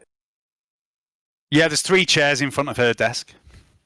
I would like to try and stealthily move into one of those chairs just so I randomly surprise her if I can. Make Mesmeron shit herself, are you? I would like to make another silent move test for moving towards the chair, because you've just gone through a door into an Inquisitor's office and she hasn't noticed, so I'm going to have to call for another one for your next maneuver. Okay. Ooh. Ooh. You sidle up. Which chair do you want to sit in? You can take your pick. The middle There's chair. one right in front of a book, so when she looks up, when there you are. You sit down, and she doesn't seem to have noticed you still, because she rolled 96 on her awareness test. And then after a few moments, she suddenly goes, "Whew, whew. Ricelaw. Well done." She quickly recovers. She quickly recovers her composure and places the quill in the ink pot. And you notice as well, like Gaius did earlier, that she does look quite tired. She straightens herself and says, "Now, there's a few things I wish to discuss with you, Ricelaw. Firstly, let it be known that your being here is something I had not intended. When Seraph returned from you, with you from Iacanthos, I had my doubts about you. I looked into you. I knew who you were, what you had done. And it was Seraph who persuaded me to keep you. I recognize your potential, but you needed refinement. I believed a year or 2 in the House of the Whispered Hand would iron out those urges you have from time to time, temper you into a weapon fit to be used in the name of the Emperor. Unfortunately, certain events led to me finding myself somewhat understaffed, and so I recalled you. And it pains me to say this, but Master Enos Law warned me you were not ready.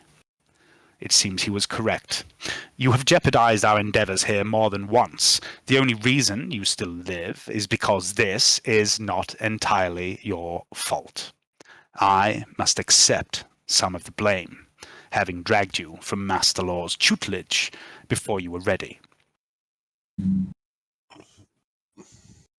Well, I admit sometimes I have felt like a liability, but other times I felt like the linchpin, I'd say. Certain spheres. Not always. I've always been my man. I can't say that. Can't say that I was anticipating any of this. I've just tried to make the best of the situation. As for my urging, I feel I am more in control than I was before I went to the tower. Recent example of this, I could tell you. Well, as you say, you have seemed more controlled of late. The problems that you have caused with your urges have been outweighed by your other performances, which have been more than adequate, especially in recent days. Since you killed Speyer, in fact. And from what Gladstock said, both you and Mortalis made strong attempts to stop Jeeves from injecting me with the concoction Alyssa made. I've said the same to Mortalis. To be frank, I'm glad you both failed. Who knows how long I would have remained inert if you had stopped Jeeves, but you reacted in the way you thought best, trying to protect me. And so, Reislaw, Lord von Morton, I'm just I going offer you my thanks. Now, sentiment aside, the pleasure was mine. I'm really Now- glad I failed to stop. all sentiment aside, and on to the matters at hand. Gladstock told me he decided to use his own initiative and reveal to you and the rest of the group his true nature, despite my suggestion that he kept this secret. He says he did this because he felt his hand was forced, because you followed him to the relic chamber and caught him with the orb. Why, Siegfried? Why did you follow him? Professional curiosity, I guess, my lady. I like to be in the know about who I'm working for and who I'm with. I like to understand my surroundings, the people in them. It's better be able to calculate the best way to deal with certain situations. I obviously know that Gladstock is a loyal agent of yours, but at times I have questioned who and what he was. I needed to know. I was curious. What can I say? Perhaps we can make an agent of the Inquisition out of you yet, Lord von Morton. It's no mean feat to sneak up on Simeon. Even before his change, he was an incredibly hard man to get the drop on. And I did notice the ease with which you slipped into my study just now. I commend you. But I find Simeon's condition as unsettling as anyone else. However, he is still my friend, my ally, Of and I course. feel responsibility for what he has become. Despite his appearance and his condition, I still trust him, but perhaps not completely. One I of the want- reasons. Sorry, yeah. If I may, my lady, I wanted to ensure your absence that everything was taken care of. I was concerned that with Gladstock's somewhat erratic behaviour. I felt that I should observe it, to make sure that were anything go amiss or awry, or any signs of not, should we say, disloyalty, not so much disloyalty, but any signs of him potentially endangering the rest of the team due to his condition. We're basically taking into account. I wanted to know that he wasn't becoming a threat, and obviously in your absence, I didn't want to. I've seen him in action. Anything you could find out to find a potential weakness or potential, a chink in the armor, is always a useful thing for any warrior to have. Knowledge is power. Your instincts and intuition serve you well, Lord von Morton. That's partly the reason I chose you for the assignment that you will be on. I want you to keep an eye on Gladstock for me in my absence. You won't be here all the time, but check in from time to time with him. Can you do that for me? I can indeed. Good. I'll be asking some of the others to do the same. Obviously, your duties will keep you away from here for a time. Just let me know if he does anything weirder than usual. Since the orb came into our possession, he's been distracted, obsessed by it, and his stubborn refusal to leave the orb in the relic chamber is infuriating. I have coded the orb's container to the DNA of you and Miss Calamere. Gladstock will no longer be allowed free access to it. The pair of you must be in agreement to release the orb. We don't know its long-term effects, but we do know its power to allow Simeon to appear normal is potent. You may have need of that ability. Understood? Of course, my lady. Understood. Is it not similar to the items we've encountered, the black orbs we've encountered during our investigations here? It is literally one of those orbs. It's the first one you found.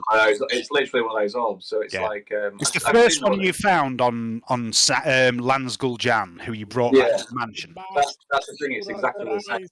Yeah, and then you found 4 others that Drummond had that were responsible for the maddening and deaths of 4 other nobles, and there was a 6th one due to come, but it was. Its shipping slot was moved. It disappeared, and then Speyer turned up in its place. Yeah. I felt that having investigated these orbs, certainly keep an eye on Gladstock. While it may be responsible for keeping him under control, or I feel that it's still a very dangerous thing. Very dangerous game being played there. I feel that it should be observed. Having seen what it's done to the other people that have come into contact, I couldn't, in all good conscience, all good conscience. I don't know. In all good conscience, not my lady. So the orb appears to have the exact opposite effect on Gladstock as it does on those who have handled it, those who they have been delivered to. The nobles who received these orbs were driven mad, often ranting of strange, otherworldly vistas, dead cities, vast buildings of bone and black metal, and ultimately all of them took their own lives, except that of Lansgull Jan, who, of course, Mr. Mortalis killed in our infirmary. But that's beside the point. I try and resist the urge to smile, but it sort of just comes out as like a slight grimace. There is some Indeed, similarity. indeed. There is also some similarity between the black orbs and these black cylinders that Varak was investigating, which have been linked to Felroth Gelt. I don't know if the orbs are the work of Gelt, but what I do know is they are the same material. And if we can find where they are coming from, perhaps we can find where Gelt got his cylinders from. And if we can find that information, perhaps it will lead us to Gelt. Now, on to your mission. Much of your time in my absence will be in service to Lady Pagny, away from Gladstock. I'm sure I don't have to tell you this, Siegfried, but do try to not blow your cover. As a companion of Lady Pagny, you will be perfectly placed to interact with a whole host of the nobility here on Desilium. Leonandra's own family, of course, and numerous social interactions are bound to take place with the nobles of other bloodlines, and perhaps even the Apex Princes will be within your reach in time, and with a little luck, maybe Lady Ordkillian herself. Understand this, Siegfried. I am not placing you with Lady Pagny to kill everyone, to murder her family, or anyone else for that matter. You are to assist her endeavours. This isn't reverse psychology. My lady, you're using some sort of strange form of Inquisitor reverse psychology on me. You genuinely mean not to kill everyone. Siegfried, you come from a wealthy bloodline. Of those of us in the mansion that do come from such a bloodline, that know the airs and graces and how to behave, there are 3 of us, to be precise. I am somewhat high profile. Miss Trantier has gifts that may draw attention. You are an unknown. You know how to behave. You can blend in. I want you to gather information, assist Lady Pagny, and to stay your hand unless absolutely necessary. Your primary objective is to ingratiate yourself into that world, to observe, to manipulate, use, and blackmail her peers and her extended family to uncover things that can be used against them. Using this leverage, we will assist Lady Pagny in moving up through her family however you can, and through high society, eventually putting her in a position of power where she can be of the most use to us. Killing everyone between the governor's throne and Lady Pagny will merely draw the wrong sort of attention. However, there is more than one way to skin a cat monkey.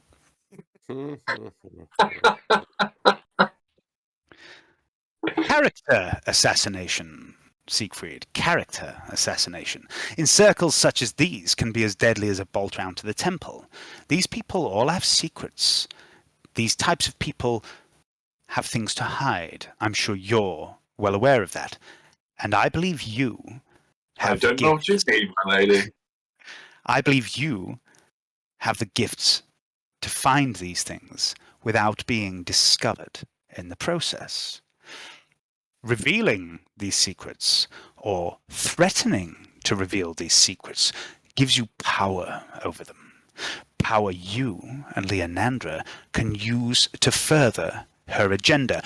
But when you must kill, strike true without hesitation. Leave no trace. Try not to get caught. Understood? Understood, man. Kill them all. Good day to you. No, I'm joking. And then I'm going to turn around and be like, just kidding. She gives you a quizzical eyebrow and says, "It's probably for the best you do not return to the mansion via the carnival door during this time, although it's not uncommon for members of the nobility to be found down here. Such individuals tend to be younger and of ill repute. You need to keep your nose clean. So, I will be leaving the second set of gate stones with you, those from the Reckless. This will enable you to return to the mansion, should you require it, from Lady Pagny's tower, without having to draw the attention of Lady Pagny's staff, or anyone else for that matter. But, by the same token, I wouldn't spend too long here. Your absence from Lady Pagny's side may start tongues wagging. Of course, should you encounter anything in your investigation that you believe may require the attention of the Inquisition, then by all means, return. Look to your colleagues here for assistance. Speaking of which, Miss Trantia knows how to behave in such circles. Although she may be a risk with her powers, feel free to make use of her time and her abilities. She might enjoy the opportunity to hobnob with the nobility at your side. And when you are summoned by Gladstock, you will return. Understood? Understood, my lady. I shall need a false identity. Can't very well go around saying my name is Riesel or Lord von Morton, because somebody may have heard of me. That wouldn't be outside the realm of possibility. It is all in hand, Siegfried. Yes. Okay. Now, before we attend to other matters, do you have any questions in regard to your assignment? I observe, report, look for ways to discredit those that are in the line of succession in order to further Lady Pagny as ascension into the dizzying heights of power. Try not to kill anybody unless absolutely necessary, and when I do try and kill somebody, make sure I do it properly. No trouble. Good. This I can do. I will need a flamethrower. Just kidding. Just kidding, my lady. And then at that moment, I'll take an arrow stick. I'd like to make a fellowship test, please, Siegfried, and it will be Just at... my little joke. It will be at... She's gonna plus 10.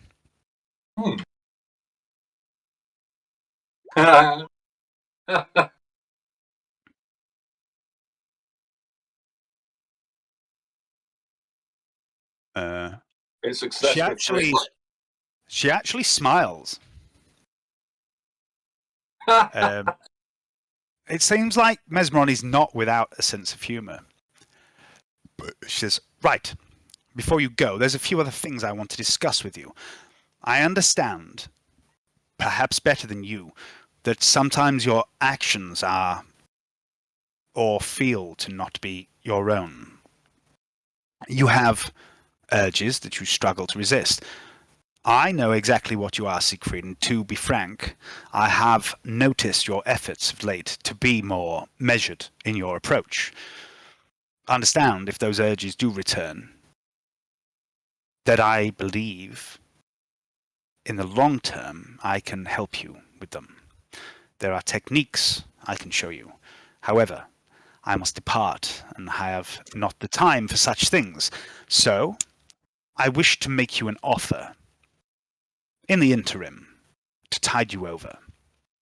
She reaches into a drawer in her desk and pulls out a device. And it looks like a series of chem injectors, numerous short needles sticking out of a small device of silver and brass attached to a leather belt. It's very slimline. She places it on the desk before you, and she says, "This is a chem rig. It can be preloaded with a number of different chemicals, medical unguents, combat drugs, that sort of thing. It can be triggered remotely. It allows one to keep a subject sedated or activated through the dispensing of various chems. It can turn its wearer into a highly submissive, obedient slave or an utterly focused, merciless killer. Such a device is often surgically attached to certain agents of the Assassin's Guild, specifically those of the Templum Eversaw. I had intended to have you fitted with this after the incident at Three Stakes Rest. However, things have been a little topsy-turvy since then, and your performance in defending the mansion and coming to my aid in the infirmary made me stay my hand. She pushes the device across the table towards you. And she says, I believe in second chances, Siegfried. I have chosen to give you such a second chance, and you have not disappointed me so far. I do not force you to wear this device as I had intended. It will, however, be left with Dr. Pench. Should you choose to wear it of your own free will, you will be allowed to control its application as you see fit. It functions by dispensing a cocktail of drugs, stims, to suppress or elevate those urges you feel, or to give you an extraordinary edge in combat. But be warned, do not use it lightly.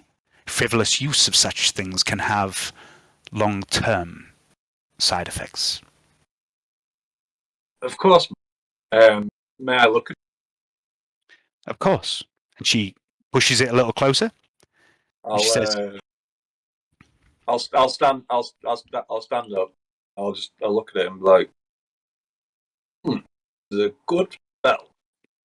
That will fit snugly. And then I'm just going to, excuse me, lady. And then I'm just going to go behind the chair. I'm going to hear like some unclipping, and like the belt sort of coming off. And then like my pistol will drop into the floor and stuff. Like that. Pick it up. I'll just put the belt on and be like, how does it look? Does it look okay?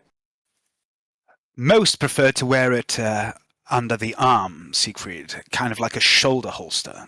I see. Thought it would. It injects you.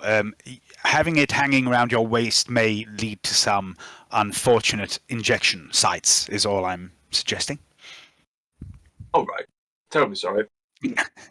I'll just go back behind the chair again. Siegfried got stemmed in the dick! Anyway. Turns into a raging assassin, like the...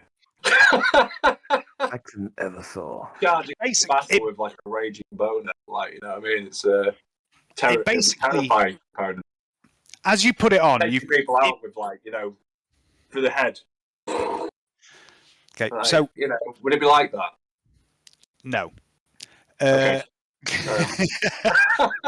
Basically, this thing it's worn a bit like a shoulder holster, All right. Okay. Yeah. but it clips into your flesh. It like attaches itself when it becomes in contact with your rib cage, and the needles are always there in you. You can trigger them. I'll send you some rules for all this at some point. Okay. But it comes with a number of drugs. Okay. In fact, I'll fucking tell you what it's got now. You can put anything in it, basically, but I'll tell you what's in it right now. Obscura. Yeah, just a shitload of Obscura, basically. No. Okay, so what it's killed everybody, but what it looked has, like I was knocked out in the process. Somebody else came through. Obscura myself. what it can carry is 4 preloaded combat drugs, chems, stims, whatever you want.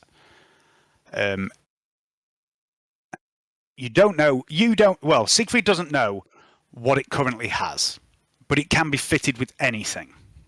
Mhm. When you have self-activation of it, which you currently do,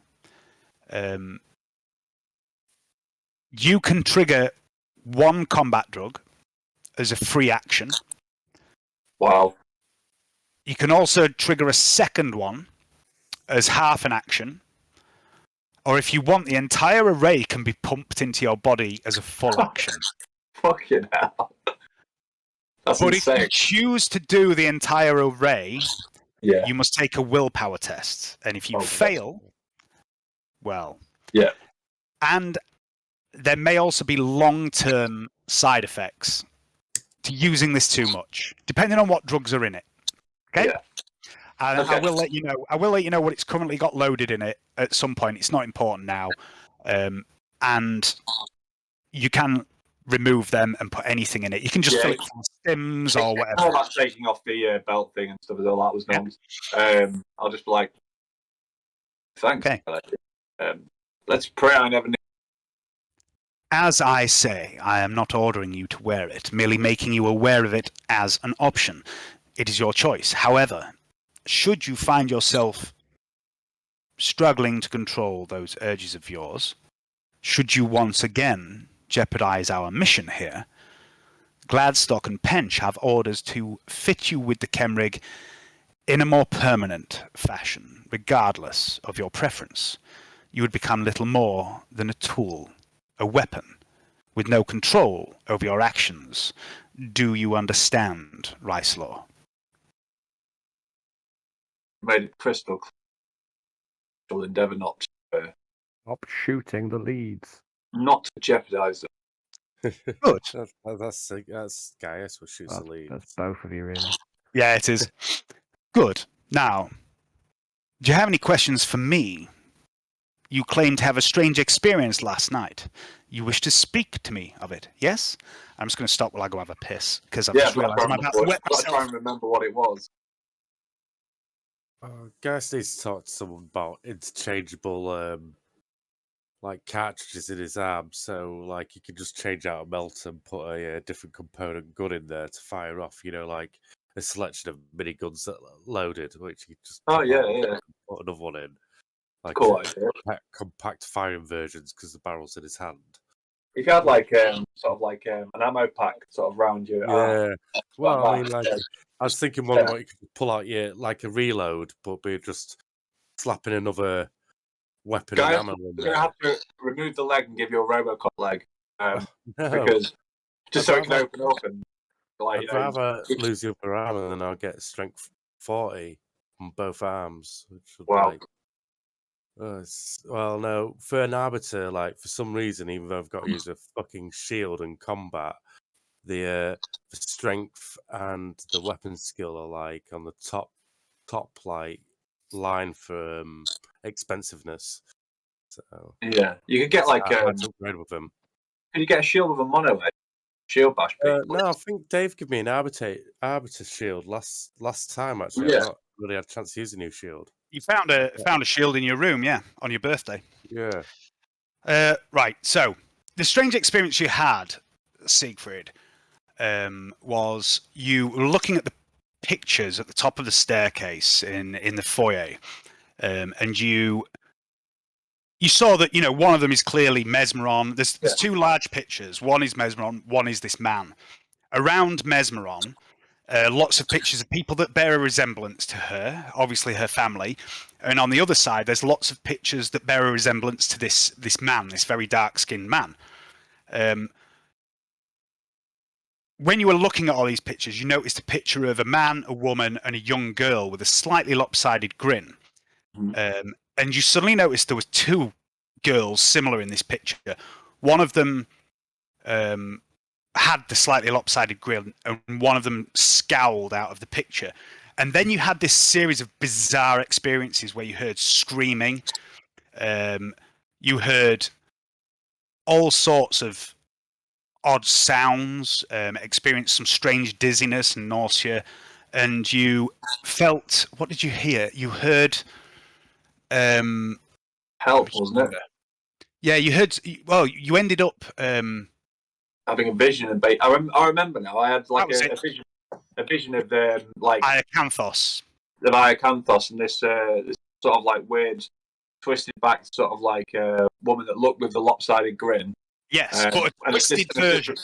Yeah, and you had a vision of a twisted version of what looked like Mesmeron with a lump in its back, which when she turned, she burnt her clothes off her. Yeah.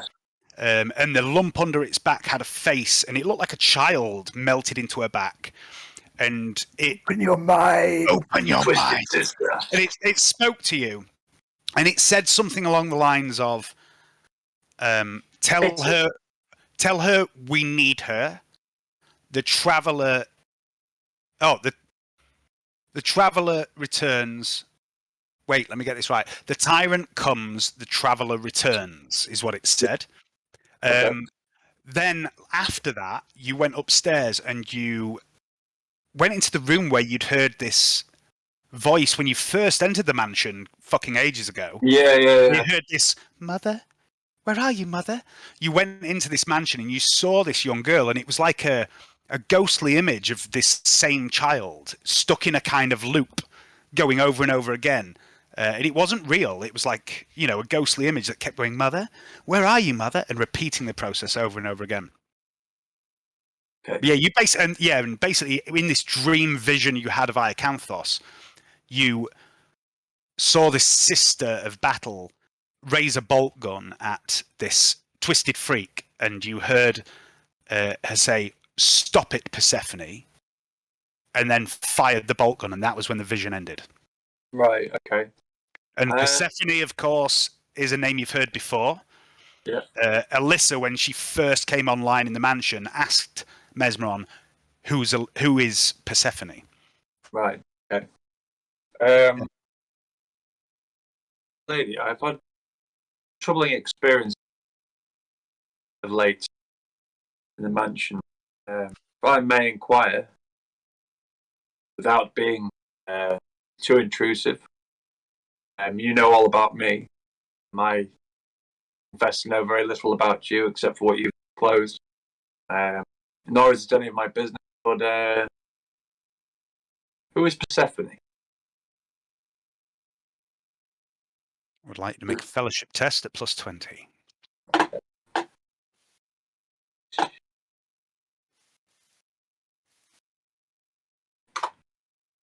Good. Good.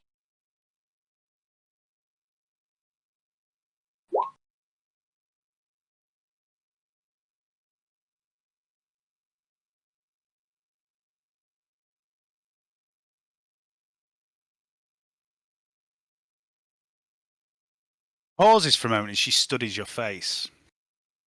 And then after a while, she says, I had a feeling you would be the first to ask after Alyssa blurted that one out. Tell me, this dream, strange experience you had, did it occur after looking at the paintings? It did indeed. What's the connection? I also, I know I believe I may know the connection, my lady. Are you not a twin? She smiles.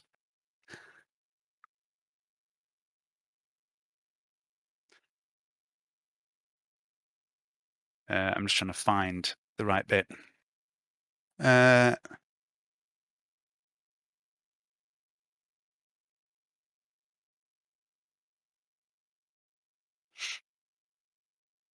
Just, fucking hell, I've lost the fucking bit that I wrote especially for this. I've just had a theory. That's it. She says, come, Siegfried. Walk with me. I do. I'll follow her lead. She leads you back down the corridor to the balcony where these paintings hang. And she says, show me. So I'll Show me point where out. you saw. Okay, so I'll go to basically where I saw the first painting. Okay. Currently, the picture of is a man, a woman, and a single child. Mhm. Mesmeron waves a hand across the painting's surface. And sure enough, the second young girl appears identical to the first, but with a much happier facial expression. And she says to you, these images, these paintings are not the originals. They were lost a long time ago. The mansion, as I'm sure you've realized by now, is not quite what it seems to be. It exists elsewhere. Don't ask me how it works. I have very little idea. It once belonged to my master, Arcturus, and upon his death, he bequeathed unto me a great many things. The mansion was one of them. The mansion reacts to psychic potency and shapes itself as it sees fit to whoever dwells within it. It looked very different when I first came. But in time, it reshaped it to this. This was the home in which I was raised for a time, and these paintings are those that resided on the walls of my home. And she points to the paintings to the left, where this dark-skinned man and his obvious family are there, and says, and those are remnants of my master's home. I kept them around for sentimentality. She looks back at the picture of the two identical girls and says, I took her loss very poorly, my sister. On the rare occasions I received guests here, I found they would often admire these paintings, and they would often remark I had a twin as a child. I found the accompanying questions painful, and so I removed her image from the paintings. For you to have seen this painting, Siegfried, suggests that someone revealed it to you. There are very few who have the ability to alter the mansion. Myself, Miss Midkiff has the potential, but so far she does not have the ability. Alyssa could perhaps achieve such a thing, although why, I cannot fathom. Another option presents itself. Someone we are not aware of made these images visible to you. Someone who has perhaps found a way in. Lystoke. Someone with the required skills to manipulate this place. And I, for one, cannot think who that would be. Lystoke. Well, it's not me, my lady. I know that much. I wouldn't engineer and show myself a vision of these things unless I've got some untapped ability that I don't know about. But I somehow doubt that. She looks you up and down for a moment, and you feel something just touch your mind very lightly. And she says, "No, I think not, Siegfried. Oh, I that's believe relief. you were the victim here." We're all victims in one way or another, my lady. It's whether we choose victims or not. Finds. I don't choose to be a victim. No one that is a victim should ever remain a victim. What else did you see, Siegfried? Was it just I've- the appearance of this painting? No, I saw more, my lady. I saw a vision on Iacanthos, of all places, of a sister of Basil. Your sister. She was strange. She was twisted, mutated. She was shouting things about the tyrant. Tyrant? The tyrant comes. Tyrant The comes. traveller returns. Traveller return. I have heard this phrase before. What does it mean? What does this mean? I'm at a loss.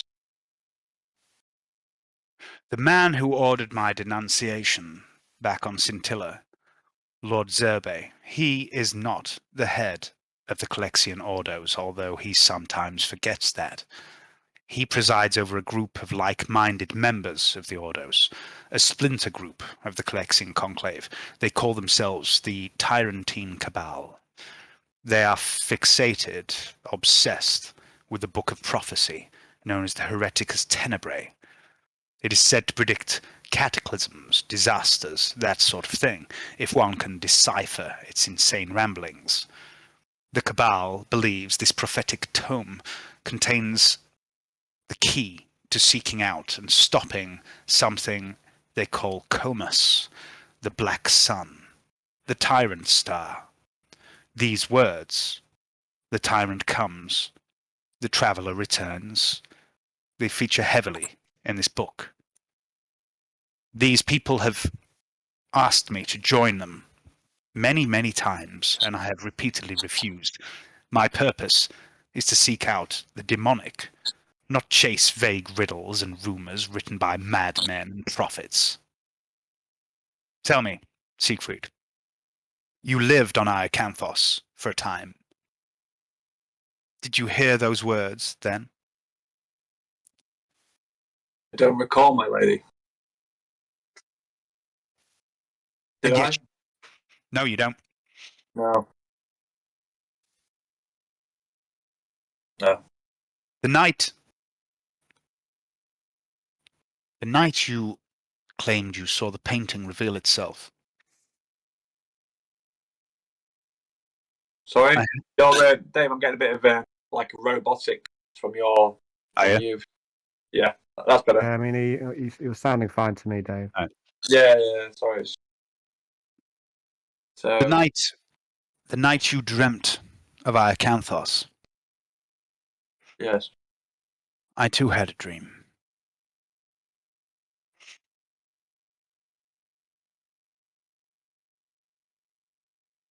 Just looking for a bit.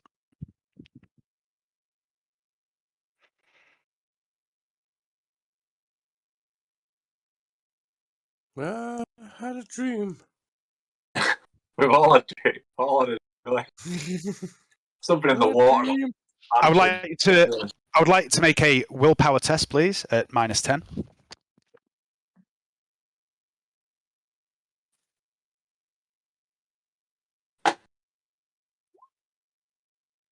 Hey. Success.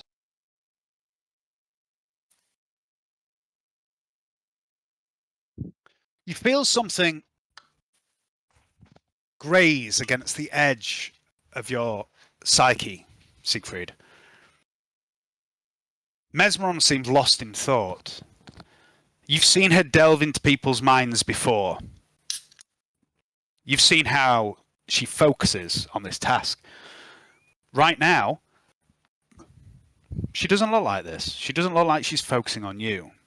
You get the impression that whatever just tried to get in, it wasn't her.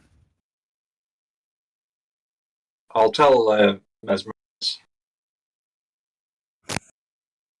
You're telling her that you felt something. Yeah. She looks at you and says, "Perhaps I was wrong, Siegfried. Perhaps you do have unseen talents. Something is amiss. I felt it too." How do we proceed?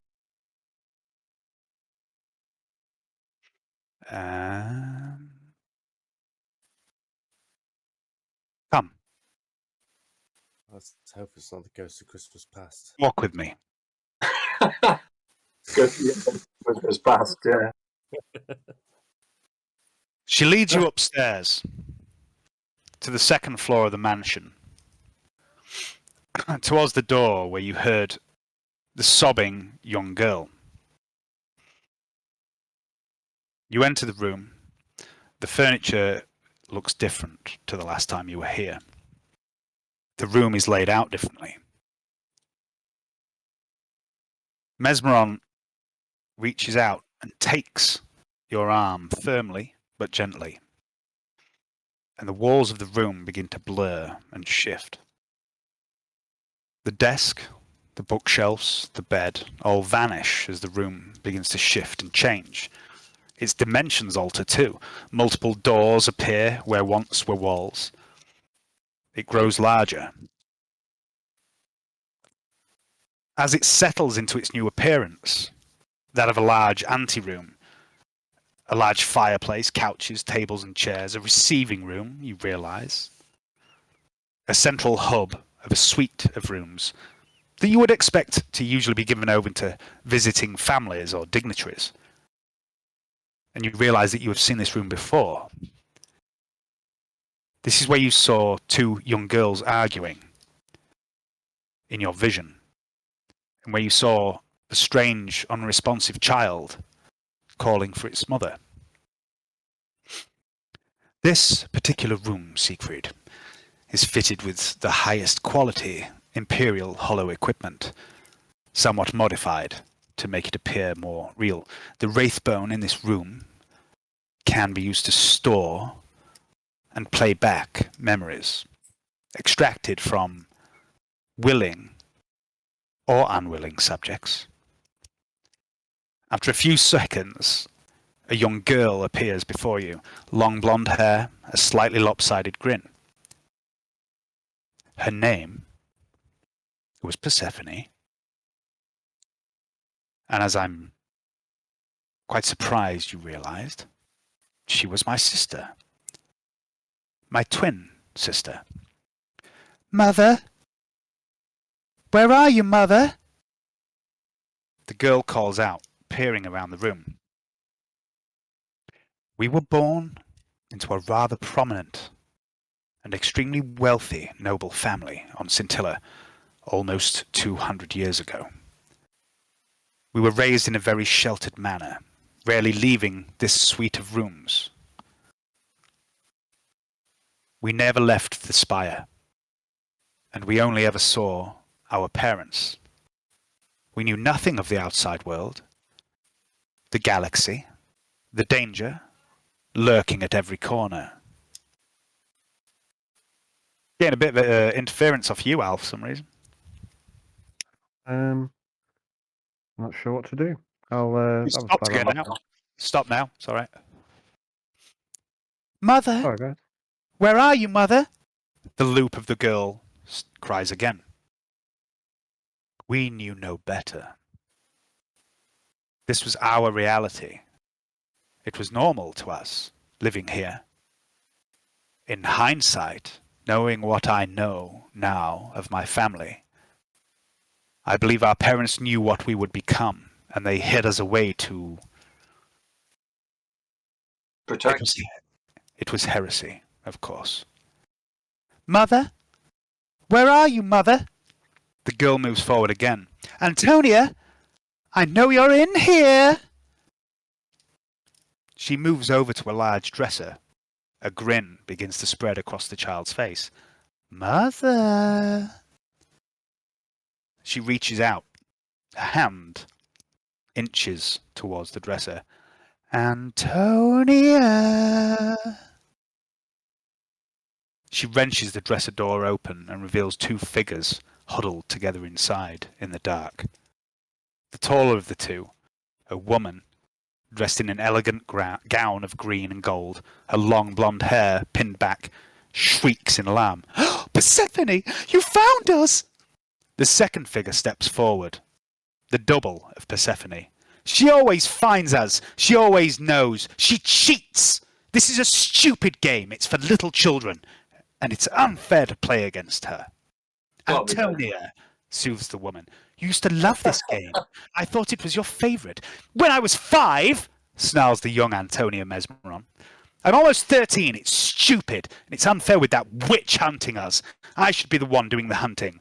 Antonia, do not call your sister that. The image freezes.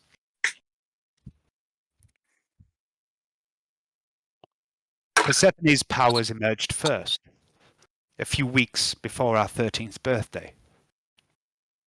She began to predict the arrival of our parents to our rooms, what meals we would be served. She knew what I would say before I did. We were schooled by our parents. They had an expansive library, and we read a lot: history, mythology, religious texts. I came across a great many references to what would be done with people like Persephone. Witches, they called them. I was glad that whatever was happening to Persephone, her awakening, was not happening to me. To be cursed, marked, forever mistrusted and shunned by others.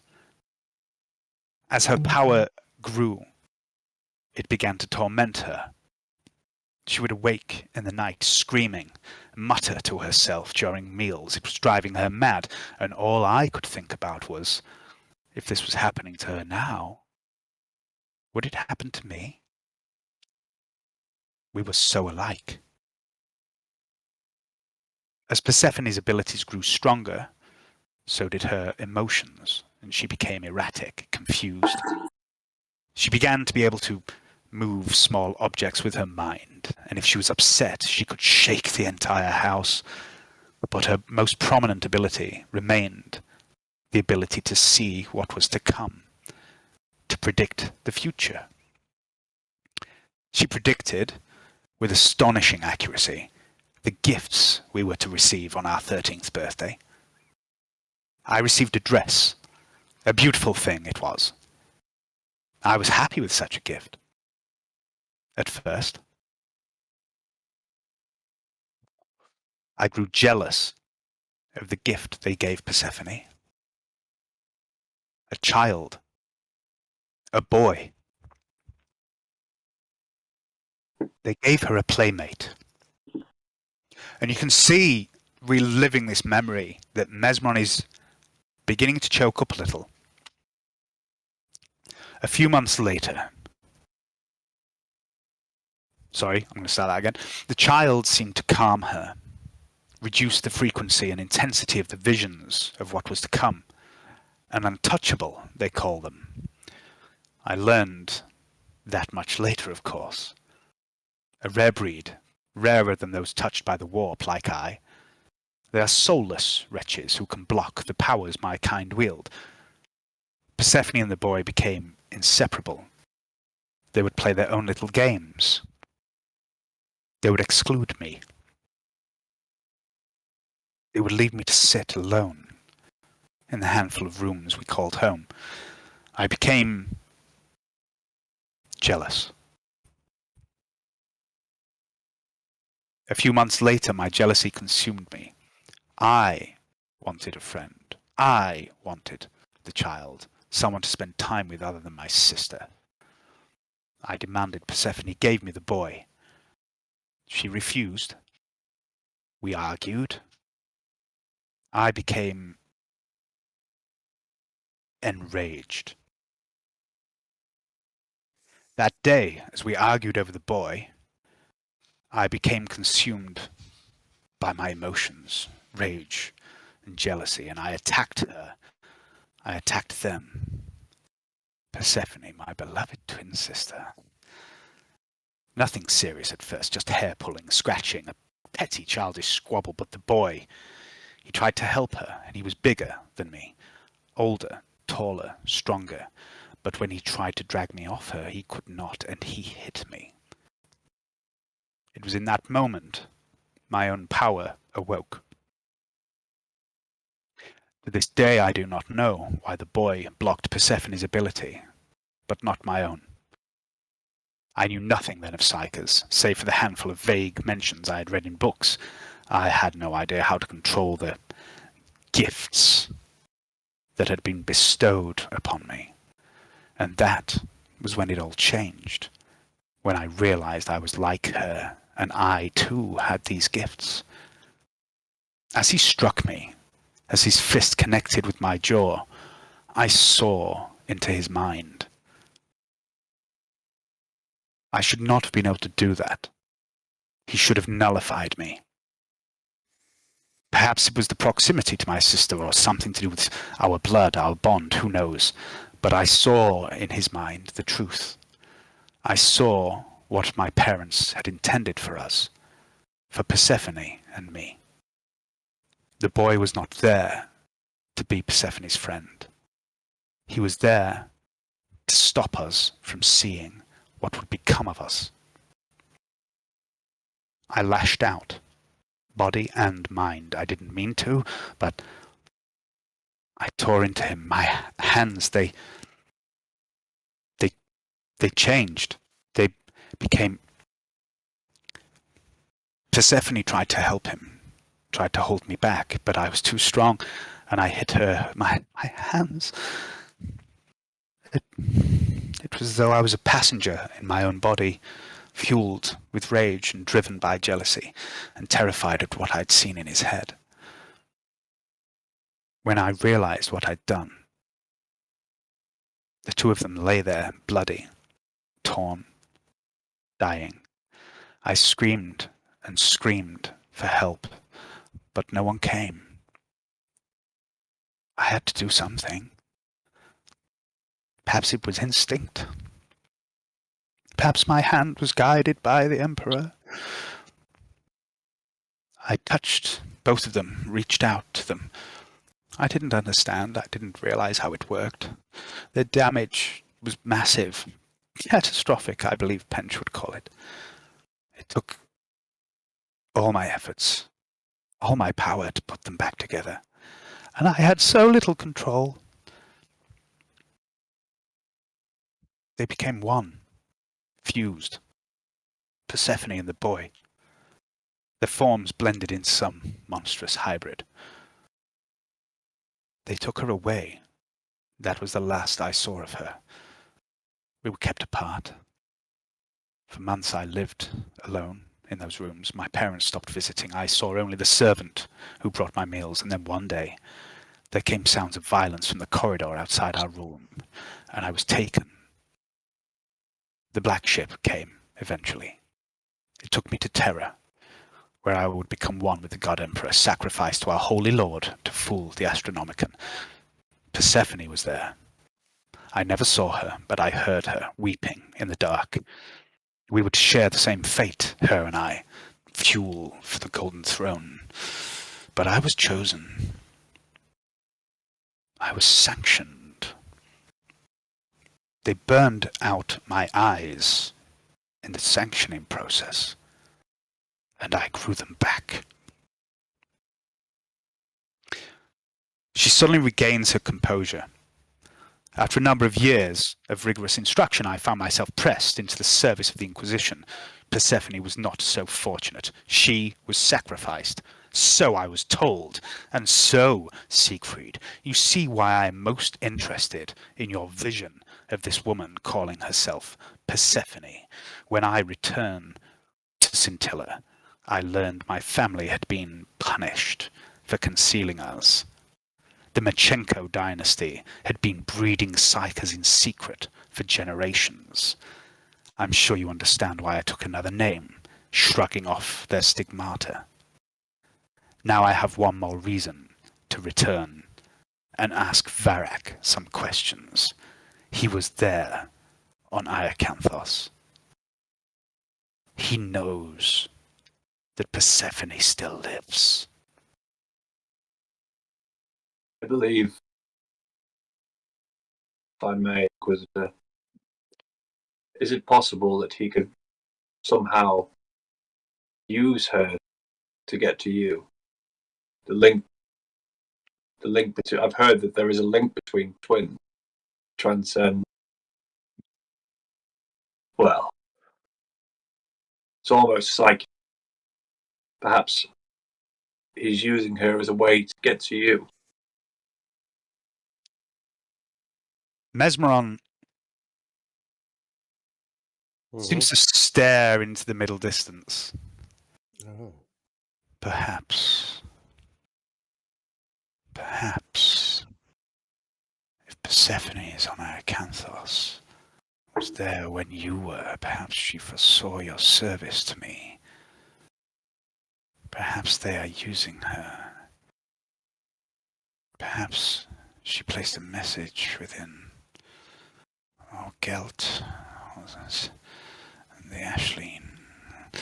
And you hear a distant rumble of thunder. The shadows in the corridor seem to grow darker and lengthen, and the room begins to shake. Soldavan, Varak, Gelt, Persephone. You hear a crack of bone and the faint sound of tearing flesh. Make a perception test at -10.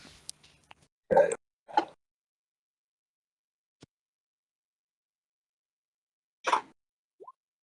Ooh, see anything there? It's all a bit disconcerting. It's just a thought, my lady. As you speak, she snaps round. There's something wrong with her face.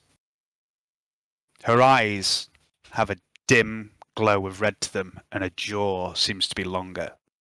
And you see the glint of razor-sharp teeth within her mouth. And she looks you straight in the eye and says, "You were on Iacanthos. Persephone is alive. Persephone is on Iacanthos. She showed you. She showed you." And then she's gone. She disappears. There is not a trace of Antonia Mesmeron in front of you anymore. I'm just going to look around, whistle a little bit, and turn around slowly on my heel and then walk out the room like nothing's happened. Okay. Gaius, Okay. Right. you're down Is here. this something I said? I'm up to the armorer to see. Yep. Give me a second. Oh, I've forgotten his name. Les, Fat Les, Big Bone Les. you approached the armory. Yes, I was nearly drifting too much there. I noticed. You approach the armory, and before you, the usual doorway is shut, and there's this sort of window access that you often have to call Les to.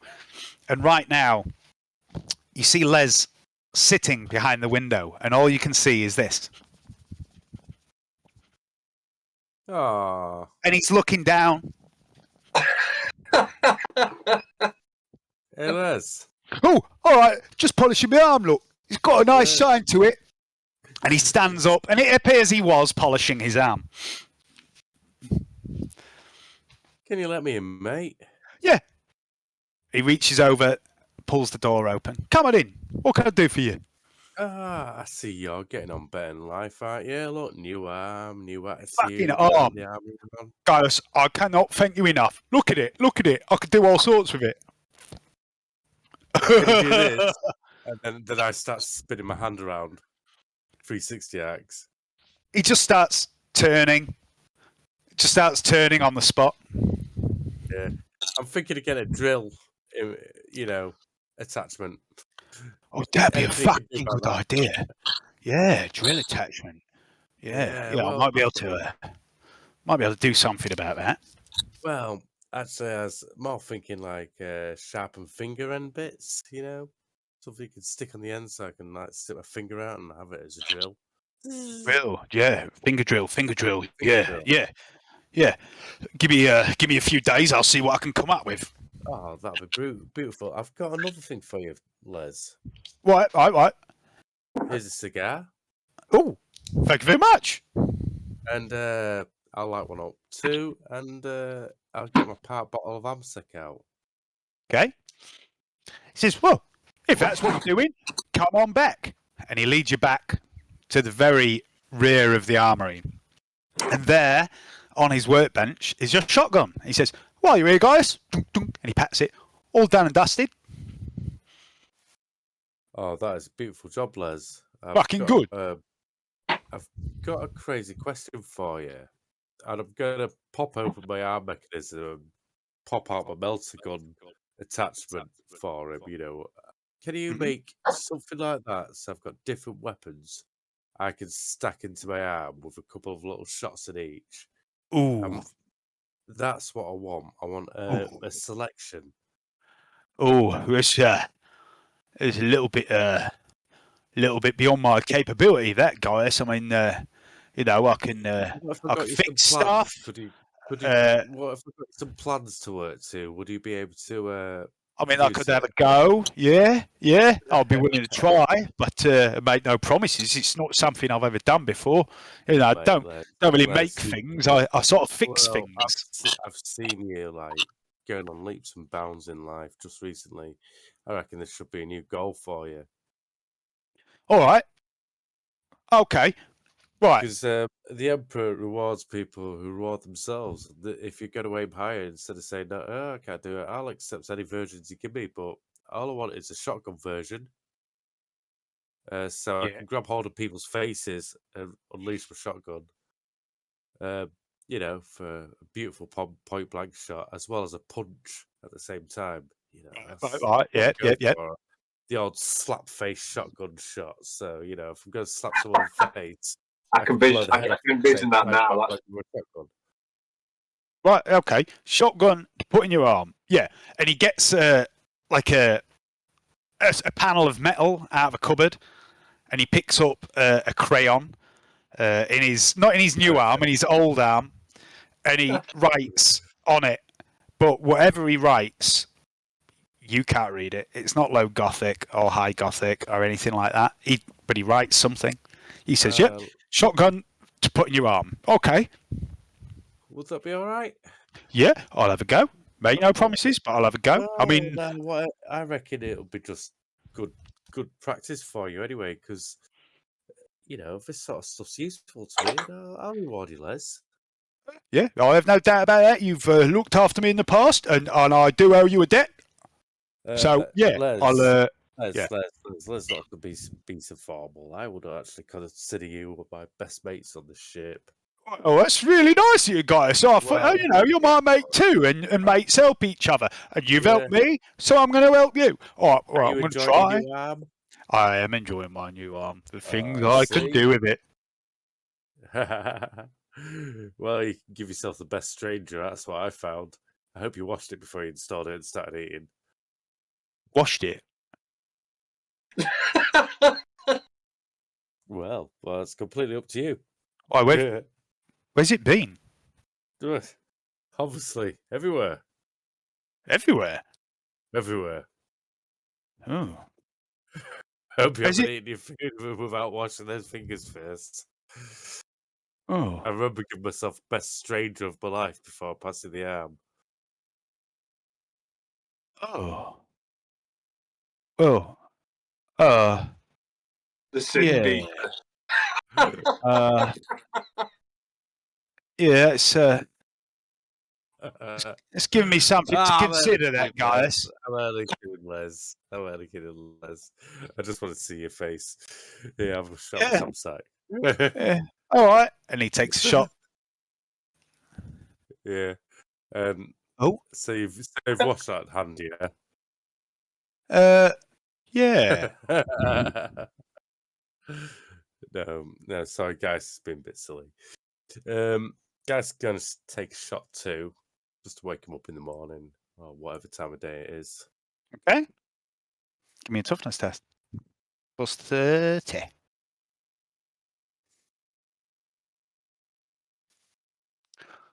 10. Yeah, you're fine. Don't touch the sides. So, then, Les, what have you been up to? Well, not much. I've been working on your shotgun, cleaning it up a bit. It took a bit of a fucking bash, you know. I've been fixing that. Other than that, I haven't really been doing much else. Inquisitor had me. Inquisitor had me make a little alteration to her armor. That was about it. Oh, very nice, very nice. So, what have you done to my shotgun? What does it do now?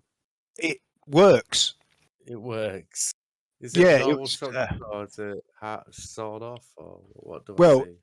it's a shotgun, guys. It was a bit fucked up, wasn't it? And I fixed it. Oh, thank you very much, Les. Oh, Yeah. one other thing though, it does have this now, and he pulls it over and says, "Right, which shotgun is it you've got exactly? Let's have a look, because I can't say Doom pattern because that's Alan's game.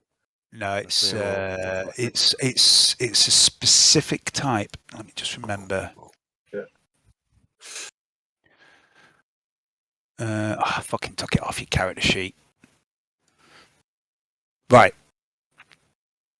So basically, what he's done to it, I can't remember which shotgun it is, but it holds a certain amount of shells, yeah, in a clip. Yeah. What it now also have, yeah, what it also now has is when the clip is fully loaded, it also has a breech loading facility, so you can put an extra shell of any kind of shotgun shell straight into the chamber without having to reload it. It takes half an action to do so. But if you have rapid reload, you can do it for free. That's great. And while I'm with Les, I'd say I've got my shield with me. Mhm. I'm going to pass my shield and say, "Can you make me just cut me a weapon slot on that to put my shotgun in, or even a holster so I could hold it one-handed?" Yeah. Leave it here, and I'll sort it. Yeah. Oh, thank you very much. Yeah, Well, no problem, well, guys. I'm going to go get myself off to the church for a little bit. Yeah. All right. I hope you enjoyed the shot and cigar. I did. Thank you very much. Thank you very much. Nice to see you later. The whole mansion around this time suddenly begins to shake and rumble. Les looks up and says, "Whoops! Looks like someone's pissed the Inquisitor off again." Oh dear. Okay. Canni, Wow.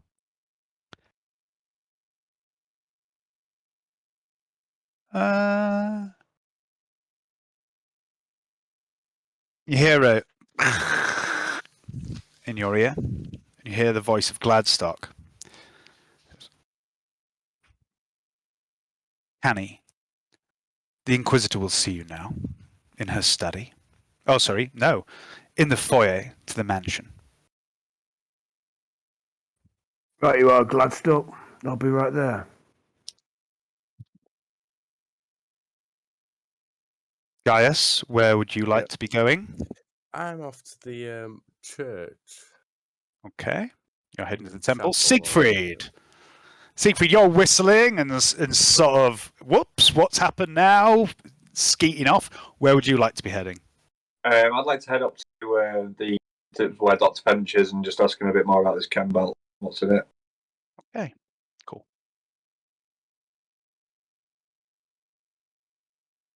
Okie dokie. So, Canni. This is taking a lot longer than expected.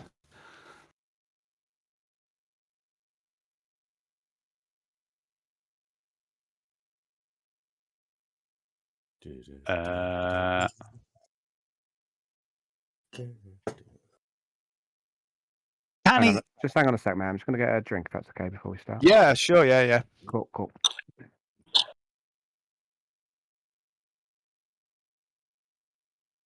I just need to roll for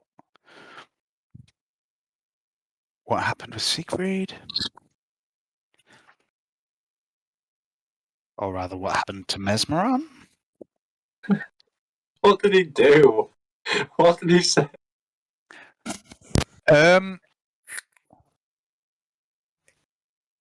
Some of that was a bit unavoidable because you'd already said certain things, but if you mentioned certain things like Persephone, she was going to start losing her shit a bit because obviously, she's a bit traumatized by what happened to her sister. And she started to realize that there's a lot of shit going on. I mean, she's known for a while there's a lot of shit going on that she didn't understand, but she started to realize there's even more. Yeah.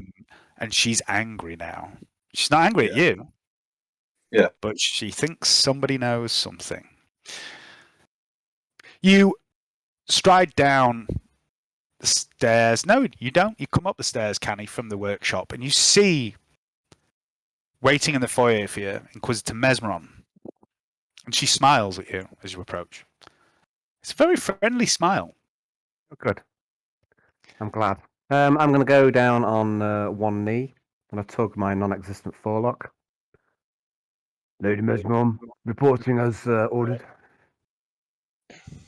You have no idea what's just occurred. You did feel a slight tremble through the mansion as you were leaving Venetta's study.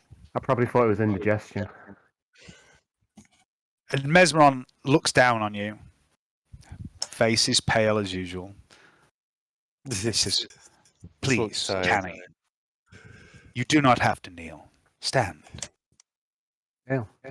I'll stand up. I wished to speak with you regarding your assignment. This King Sanchez, Canni. What do you make of him? Well, he's that's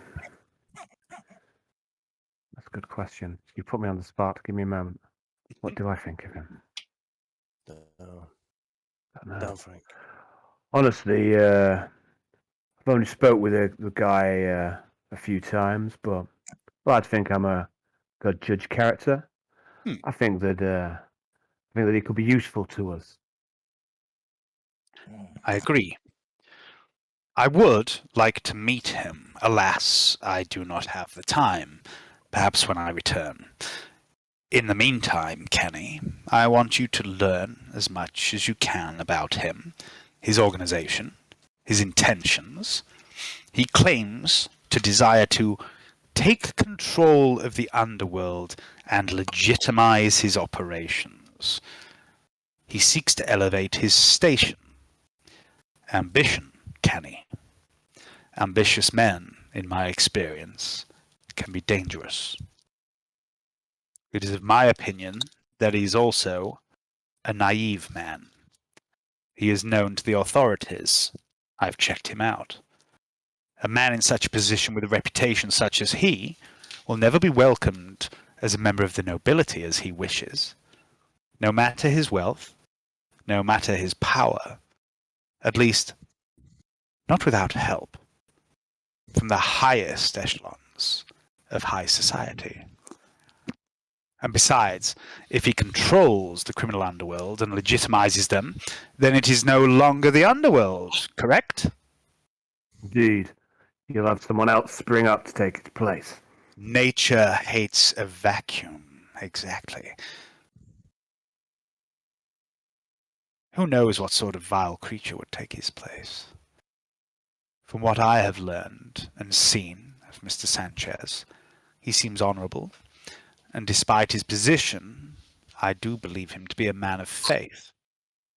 I wish to assist Mr. Sanchez in assuming his dominance over the criminal underworld, and should he achieve this, I will do everything in my power to raise his station as he desires, and I will ensure he has his legitimate share of business ventures, assuming other plans of mine pan out, of course.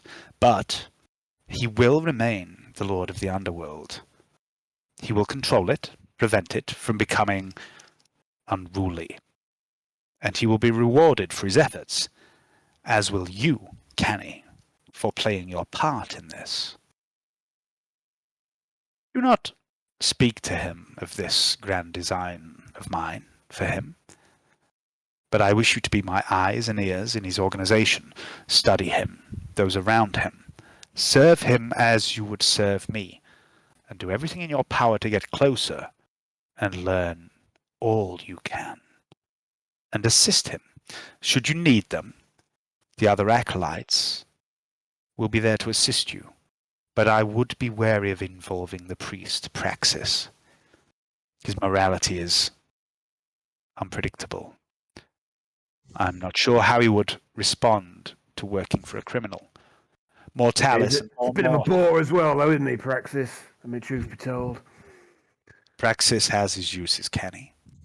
And as for Mortalis and von Morton, leave them out of your work as best you can. They need to maintain their own cover.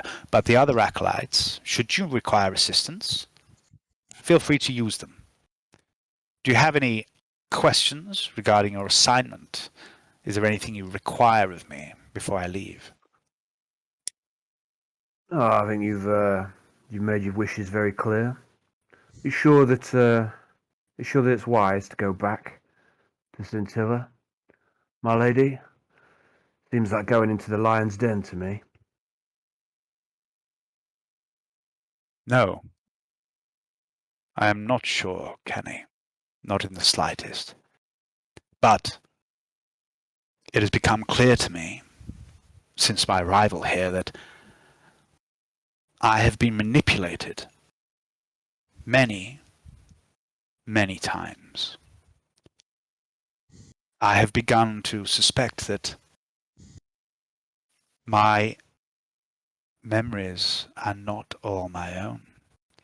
And in light of a slight conversation I just had with Lord von Morton, I believe there is even more afoot, and that someone knows the truth, and I intend to find that truth from that person.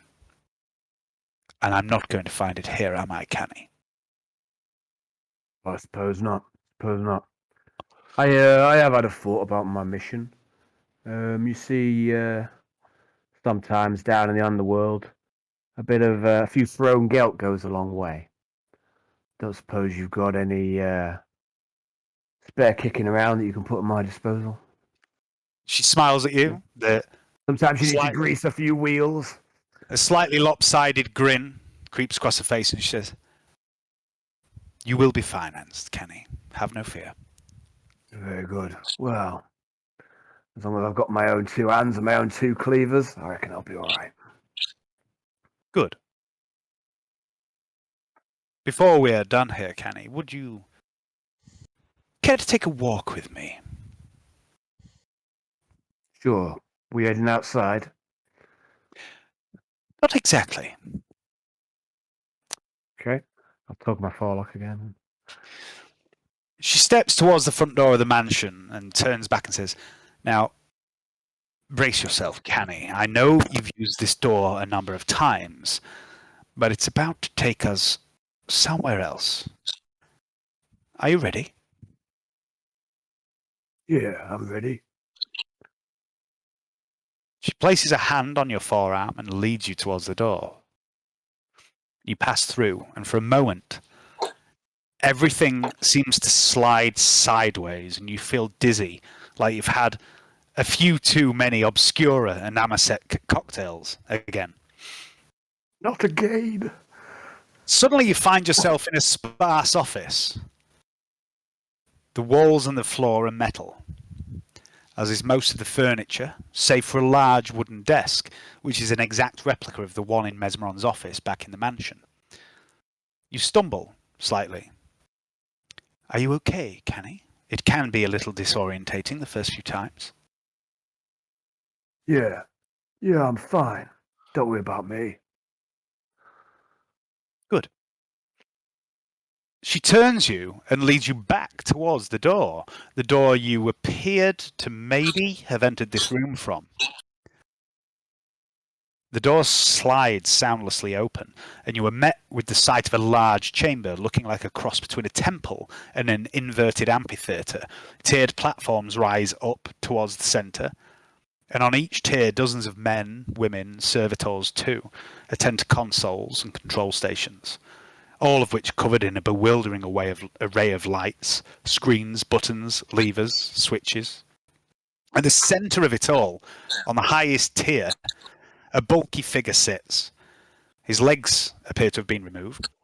He's merely a torso, a head and arms covered in augmetics that flicker with lights, and a smokestack rises from his back and belches the occasional puff of thick grey smoke that congregates at the ceiling of this vast chamber. And the man, hardwired into the command throne, turns towards you as you enter. One eye is missing, replaced by what appears to be a reflective panel of black glass. It somewhat resembles an eye patch. Inquisitor, welcome back. Preparations are well underway. We shall be ready to depart on schedule. The warp is calm. Navigator Ortal reports it so, yar. Mesmeron shudders. Thank you, Captain Adal. Is your Vox implant playing up again? Aye, Inquisitor. I be waiting on a cog to take a look. Seems to have reverted back to its original setting, yar. The Inquisitor smirks. How unfortunate, Captain. As you were.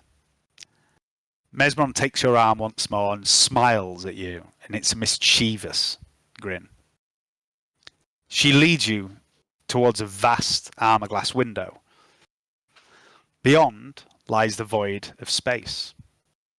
You've never seen anything like it, and you can see movement out there, small twinkling objects moving back and forth between a vast structure that hangs silently in the darkness and the pale orb that dominates the view.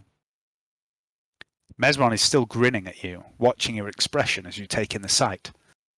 We are in high orbit above Decilium, Canni. That, down there, is your home. It looks quite peaceful from up here, doesn't it? He's gonna just his jaw's gonna go slack, and he's going to look down on his planet for the first time in wonder. He's gonna, but he's not gonna answer straight away. He's gonna go. She lets you take in the sight for a minute or two, and she says, "Of course, we know it's not peaceful at all, don't we, Canni? Come, walk with me." She guides you around the edge of the bridge, around the lowest tier. Officers and ratings in crisp blue uniforms stop and salute as she passes, and she ignores all of them and leads you towards another doorway, which opens by itself onto a long passageway of steel, lined with doors and strange equipment you do not recognize, and it stretches on and on and on. She leads you into this long corridor, and she begins to speak as you walk. "I don't think I properly thanked you, Canni, for saving Seraph in the hunt for Holthane. I know you didn't do it for me. I know you and Seraph have known each other a long time, but that does not diminish my gratitude. The relationship between Seraph and I has soured somewhat of late. Since I took her from the carnival, a great many things have happened. Had I known then what would occur, I may have done things differently. Or perhaps not. I try not to dwell on what might have been. Regret is something I have learned to live with. But you bound her wounds out there in the underhive. Pench says that you saved her life, and you carried her all the way out of the underhive. She's only light. Indeed. And she once did the same for me. No offense, Canni, but it was significantly more impressive for Seraph to achieve without your strength." You pass a trio of augmented individuals wearing robes of red, similar to what Venetta wears. They seem to ignore the Inquisitor, but they gaze at you curiously. "I know precisely what you are, Canni. I don't need to use my powers to learn your secrets. We all have secrets here, Canni. We all have our own private darkness. Your behavior has perhaps seemed unusual to your colleagues, but not to me. Your performance has been exemplary, and I'm proud of you. And I do not wish to tell you what you can and cannot do with your own time. I pride myself on allowing my operatives a little more freedom than most, once my trust has been earned, and you have earned it, Canni." She stops you in the corridor and turns you to face her. And you feel her strength. It's impressive and a little unsettling. And she looks you straight in the eye. "Just do not allow your personal tastes to become a problem for our mission here. Understood?" Yes, my lady. Mhm. I understand. I never do anything to jeopardize the mission. Not like that fucking Siegfried. Fuck. "I have spoken to Lord von Morton. I Oh believe, yeah. I He's believe, drawn a fucking few stern words. I believe we have reached an accord." And she gives you a lopsided grin and begins to walk the corridor again, gesturing you to follow. "I wish to give you something, Canni. A gift. Oh yeah. My What way kind of of gift. Consider it my way of thanking you for saving Seraph. I have spoken with Gladstock and a number of the more martially minded members of my entourage in regards to you and your performance, and they all say the same thing. You are impressive, devastating in melee, eager to engage the foe, on the face of it, a formidable warrior. But then I asked Justicar Drummond. You see, he has a tactical mind. He witnessed you destroy the heretic, Somnus Halbrel. I asked him how he would beat you, what he perceived to be your weaknesses. Do you know what he said, Canni? I start thinking, and then I'm going to start getting some jolting pains, and a migraine starts to come on. He says, "I don't know. Would he just shoot me from afar?" Exactly. He said you were slow. You were vulnerable to ranged attack. He also added, the only reason you were the first into the fight against the demon host and Somnus Halbrel was that Mortalis and Von Morton were panicking at the sight of Spear. Well, understandable, isn't it? It is. But I'm made It of was- sterner stuff You are. than that lily-livered noble and that fucking cop. To be fair to Mortalis and Siegfried, it was their first encounter with such a beast. I doubt you will see such behavior from Mortalis, especially again. You are powerful, Canni, and very strong, but your size, your strength. Are you calling me fat? No, I'm calling you. I'm calling you big-boned. Right, that's all right then. That's all right then. Your size and your strength are also your weakness, Canni. They act against you. You pass two more figures in the corridor. One, a man, dressed in an all-black uniform with the eye of the Inquisition inset with a hammer upon his left breast. On his back hangs what appears to be a high-tech looking spear and a curved shield. A pistol hangs from each hip. His tanned, muscular flesh glistens with sweat and is covered in swirling tattoos. He's tall and powerfully built. One of his legs is augmetic from the knee down. It clanks and whirs as he passes you by. His face is heavily scarred. Both eyes glow a dim orange. His entire mouth and jaw have been replaced by a crude-looking mechanical augment. He looks a little like this. No, that's not his picture. Not Cyberdick, is it? He looks like this. Have you been looking on Otto's computer again? Derek Craft. Oh, nice. Hey. Hayden. Actually looks a little bit like you, Hayden. It's me with hair. I'm a Hayden. He looks strong. You wonder what it would be like to fight him in the arena. And he seems to be sizing you up too. He pops a lit cigar into his mouth and makes the sign of the Aquila to the Inquisitor and says, "His hand, my lady." "By his hand, Jarek," replies the Inquisitor. The woman that walks by the man's side is short, lithe. She wears a shimmering vest of black painted armoured mesh, similar to what you've just received from Veneta. Her upper arms are covered in tattoos which feature snakes, words in a language you cannot read, and tally marks. Can't read any language. Her forearms are encased in armoured gauntlets, and two short, curved blades, shaped like crescent moons, hang from her belt. A sword is sheathed on her back, narrow-bladed. You doubt it could do much damage. Her skin is pure white, clearly dyed or stained in some way, and her long black hair is currently tied up in a top knot. She too is sheened in sweat.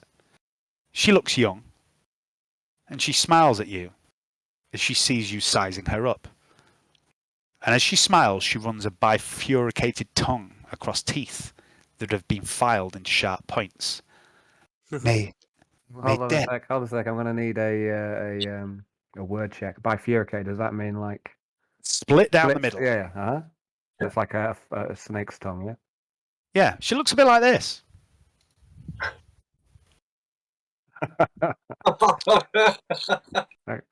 Kenny forgets about Veneta for a time. And then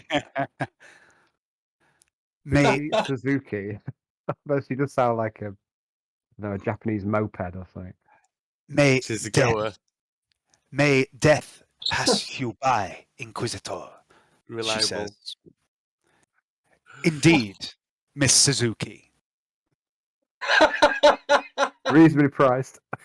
You glance over your Perfect. shoulder, Right. watching the pair as they head along the corridor in the opposite direction, and the female does the same, returning your stare, grinning at you. She looks hungry. Yeah, I know all about that. A good strategist, Canni, learns to hide his strengths and his weaknesses and use surprise to gain the initiative, to lure their enemy into thinking they have the upper hand and then to strike from unexpected avenues. Of course, hiding your strengths may be difficult due to your somewhat obvious physiology, but perhaps your weaknesses can be compensated for. When I first met you, you were little more than a boy. Strong, yes, but you had yet to achieve your full potential. You lacked experience. I purchased you from Wiley McCann 10 years ago, but decided to leave you there in the carnival to gain that experience. I knew then exactly what you were. Tell me, Canni, how much of your time do you remember from before the carnival? Not so much. Not so much. I was only very young. I remember it was a bit like being in school. They tried to train you up. I think I was starting combat training even then. But yeah, I remember we was in these barracks almost with these other kids. Yes. I assume you know how most people come into being. Reproduction, that sort of thing. Oh well, this is a good question actually. Has anyone ever spoke to Canni about the birds and the bees? I don't know. That's up to you. Yeah, I know about all that. Adolf told me about it one day. Well, Canni, you were not born, Canni, as most people are. You were grown, designed, built in a laboratory, and brought to maturity in a vat of chems and strange fluids designed to make you into the warrior you have become. I know this because I have met your kind before. Indeed, many years ago, another of your kind served me, a man named Tal Marak. Tal was much like you, big, strong, and also like you, he was slow, vulnerable to faster, more agile opponents and to ranged fire. The end of the corridor approaches, and a door stands before you, thick and sturdy looking. Above it hangs the cog and skull device of the Mechanicus, like you have seen on Venetta's robes. As a reward for his continued service, I gave Talmarak a gift, something that allowed him to compensate. Compensate for weakness, the same weakness you have. When his service came to an end, I recovered that gift. I had a feeling I might use it again someday in the future. I offer you that device now, should you accept it. I'm just going to have a piss, and then we'll do this.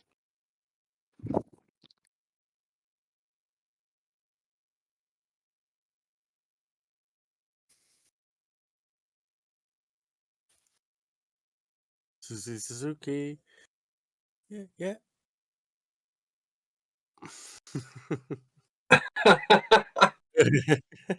That's my private archive.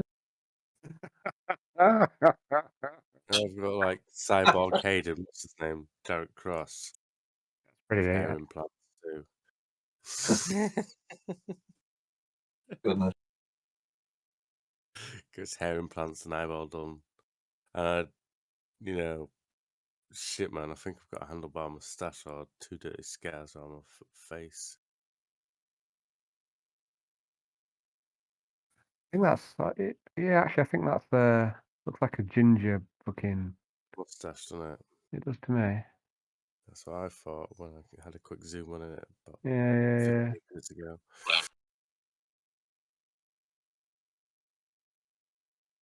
See, but that was just like where the flesh had been cut.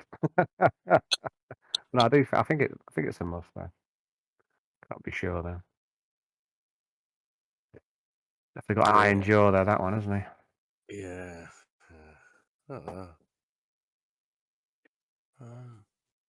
Not lacking on jaw myself. It's all nice and fuzzy with my beard at the moment, but got a good jaw on me. Right. Like a JCB. Just shovel up that monk. Mesmeron stands before the door, and a small panel opens up. A mechanical arm extends outwards, and on the end of this arm is a human skull, fitted with multiple augmetic eyes. It passes a beam of hazy light over both of you, and then a voice says, "Identify." Mesmeron says, "Open up, Rand." The device, the skull and arm device, flits back and forth between the two of you, and you see the light play over your body, Canni. And it says, "Unidentified genetic organism detected." Mesmeron says, "Open the bloody door, Rand, or I'll have Captain Adal cut the power to your chambers." The skull flits back to the Inquisitor and stares at her for a moment.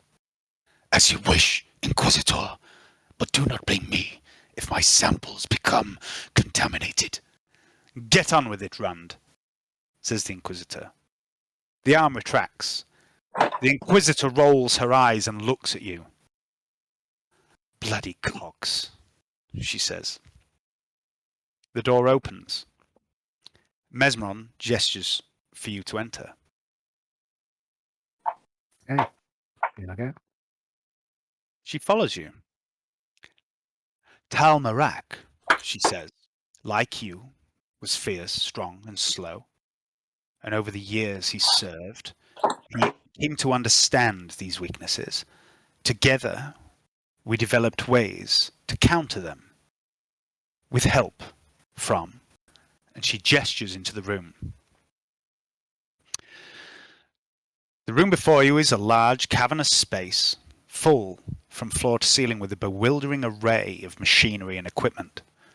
A huge pile of what looks like scrap metal and discarded machine parts takes up the central space.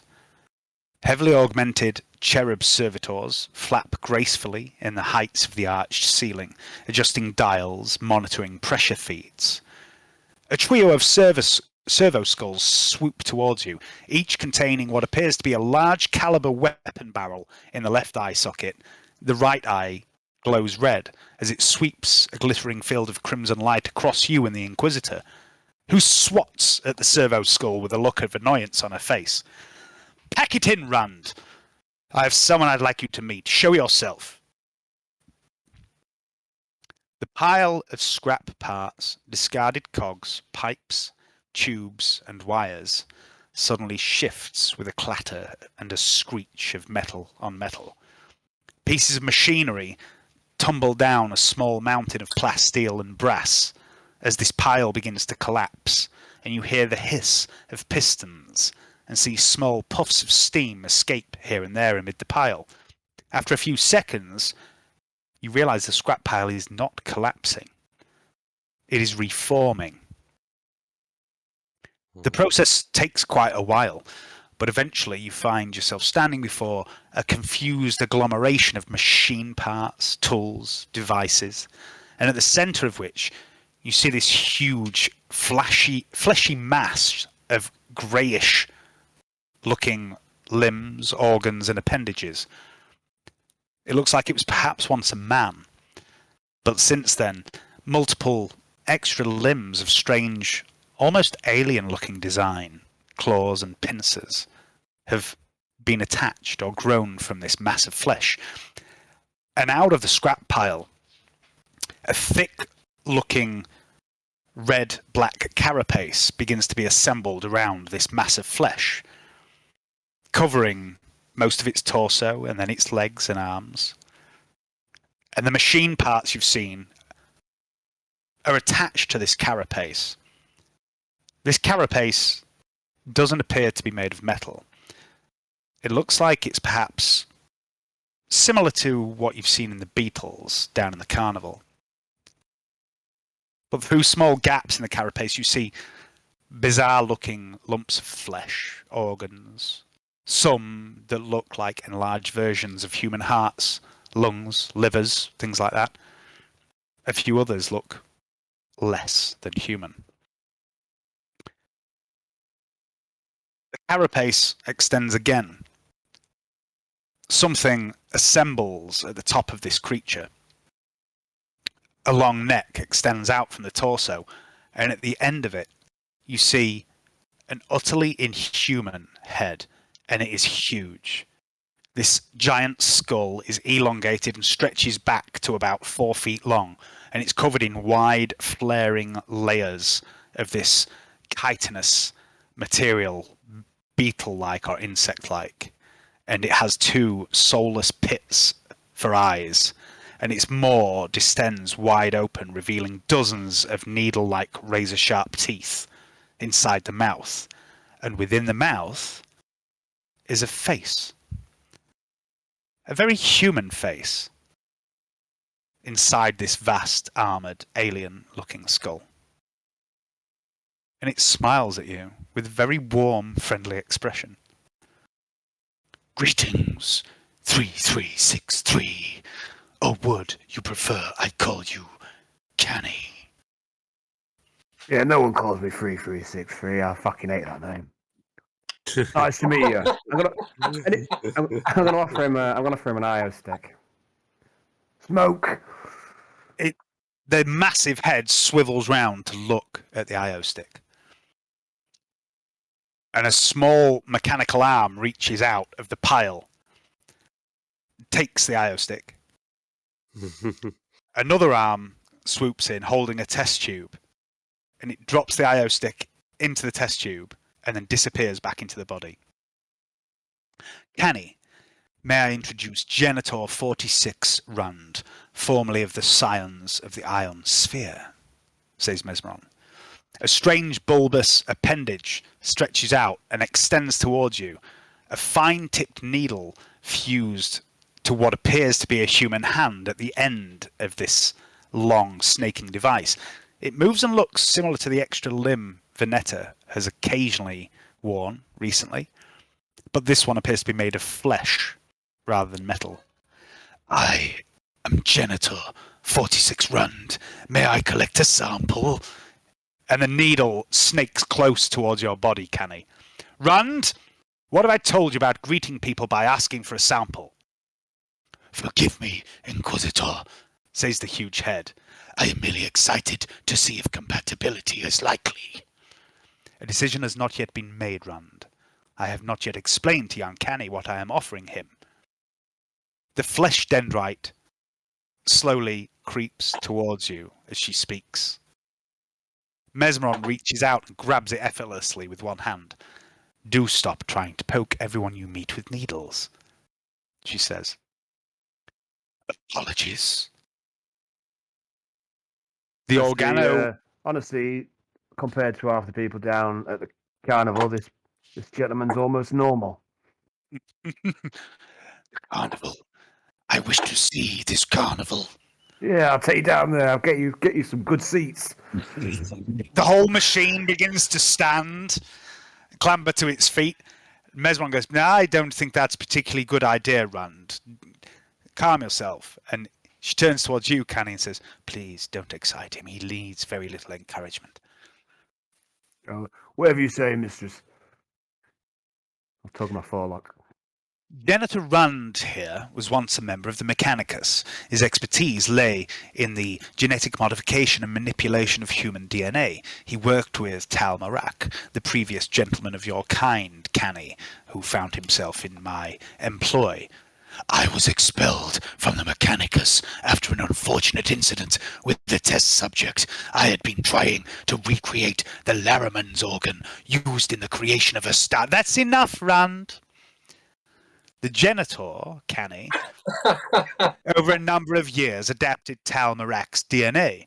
He bonded numerous technological devices within his form and biological devices, creating a warrior which far surpassed the original intended form.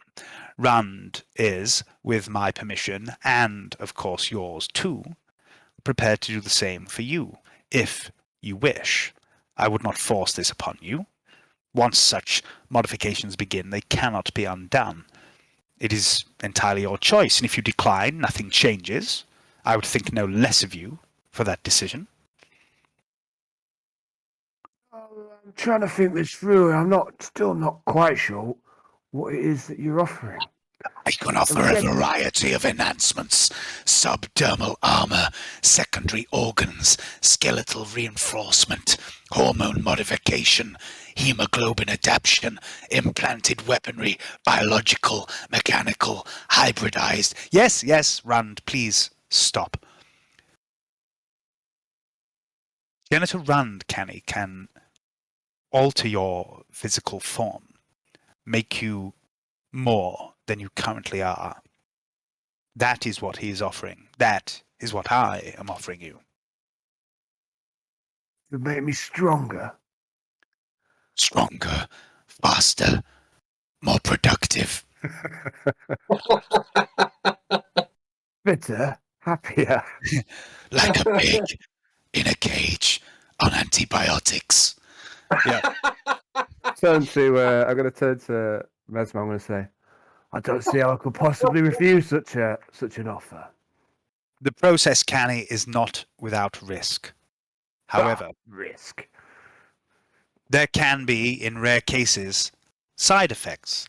Previously recorded side effects, depending on choice of modification, include impaired cognitive function, increased aggression, reduced aggression, unusual changes in temperament, a fascination with collecting insects, alterations to stool formation, alterations to reproductive organs, shedding of skin, an inability to comprehend the passage of time, flatulence, minor changes to skin tone, a disturbing love of country music.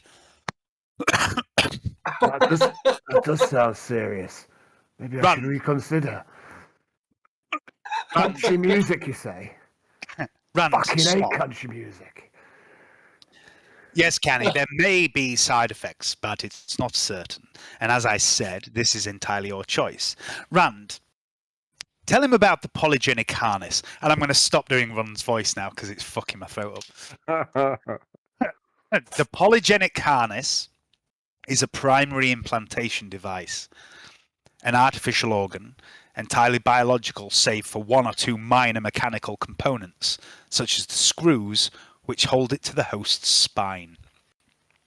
It is the core implantation for which all my other works require to function. It grows over time, bonding with musculature, nervous systems, and skeleton of the subject, and allows the addition of future genetic grafts and modifications. It has a 98% acceptance rate and rarely causes ill effects. It comes equipped with a number of minor enhancements such as adrenal stimulation and increased olfactory and gustatory sensitivity. Mesmeron leans in as Rum says this and whispers in your ear, "It can make you faster and gives your sense of smell and taste a little boost."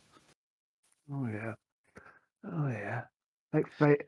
Make meat taste even nicer. Exactly. Well, an added benefit. Oh, this all seems too good to be true. Like it was designed for you. A chitinous arm shoots out from the mass of Janitor Rund and retrieves an armor glass canister from a shelf nearby. And he says, "It also stimulates the production of white blood cells and releases Rund cells based on the concept of Laraman cells, although this effect generally does not make itself apparent immediately." Rund holds the arm before you with a glass canister in its hand, and you see floating floating inside a pale blue liquid. You see this small pear-shaped blob of flesh with a number of fleshy tubes hanging out of it. And the tubes branch off, getting thinner and thinner, before becoming a bit of a tangle like tree roots. So, Canni, what do you think? It's your choice. I don't expect you to make a decision immediately. Take all the time you need. Yes. The polygenic harness, continues Rund, seemingly oblivious to the Inquisitor, is designed to provide an edge in battle. After implantation acceptance by the host's immune system, the harness makes use of the body's natural supply of adrenaline to augment physical ability. Fuck. Yes, Rand. However, prolonged use, Canni, can have side effects. So should you decide to have it fitted, use it sparingly. I leave in the morning, Canni. Rund will be accompanying me, but it's not like I have much choice in the matter. Be quiet, Rund. When we return, the janitor will be able to offer you further modifications should you accept this gift. But for now, take the harness. Pench and Calamere should be able to implant it if you choose to. I've prepared instructions for correct alignment, says Rund, and he offers you a data slate and the canister containing the polygenic harness. And I look at it and think, should I just eat it? Would that work? No. Okay, I'll take it off him. I'll say to Rund, yeah, and if you want, you can take that sample. I don't mind. Make an agility test. Agility. Canni.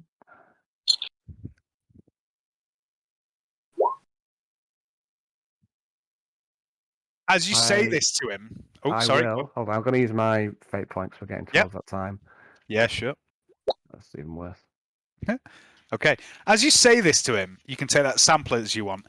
He snaps back the two hands with the data slate and the cylinder in his hand, pulling you off balance as you try and grab them, and a third arm snakes out and into your neck, draws some blood and paps back and goes, "Too slow."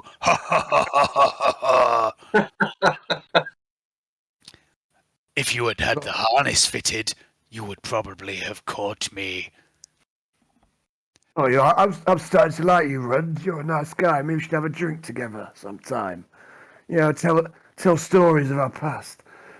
He looks straight at you. Me and you are going to be good mates, I can tell. The mouth closes, and you just see this massive row of this skeletal set of teeth that looks like it's grinning at you. Oh, for throne's sake, Rand. Come on, Canni. Off we go. Nice guy, that Rand. Yeah, real gentleman. He was not always this humorous and full of mirth. It was when he got his hand on the Hive Tyrant's skull that he started to act this way. Hey, you what? Don't worry about it, Canni. It's fine. Oh, you keep using all these fancy words. You and that Rund. Hey, need to talk a bit slow and a bit simpler for me. You'll learn, Canni. You'll learn. She leads you out of the chamber and the door seals behind you. Beyond the door, you can still hear this forced mechanical laughter of Janitor 46 Rund, chuckling at tricking you. Yeah, funny guy. Nice joke, Rund. It's a good one. She begins to lead you back the way you came. Now, before I leave you, Canni, is there anything I can help you with? Anything more? Oh, I think I've got everything I need. I just want to say, I thought life in the arena, fighting, that was the pinnacle of my life, but I was wrong. My time in the Inquisition, it's been exciting, it's been fun. I think I found my true calling. Even if I do have to work with those fucking numpties. Life in the Malleus rarely is boring, Canni.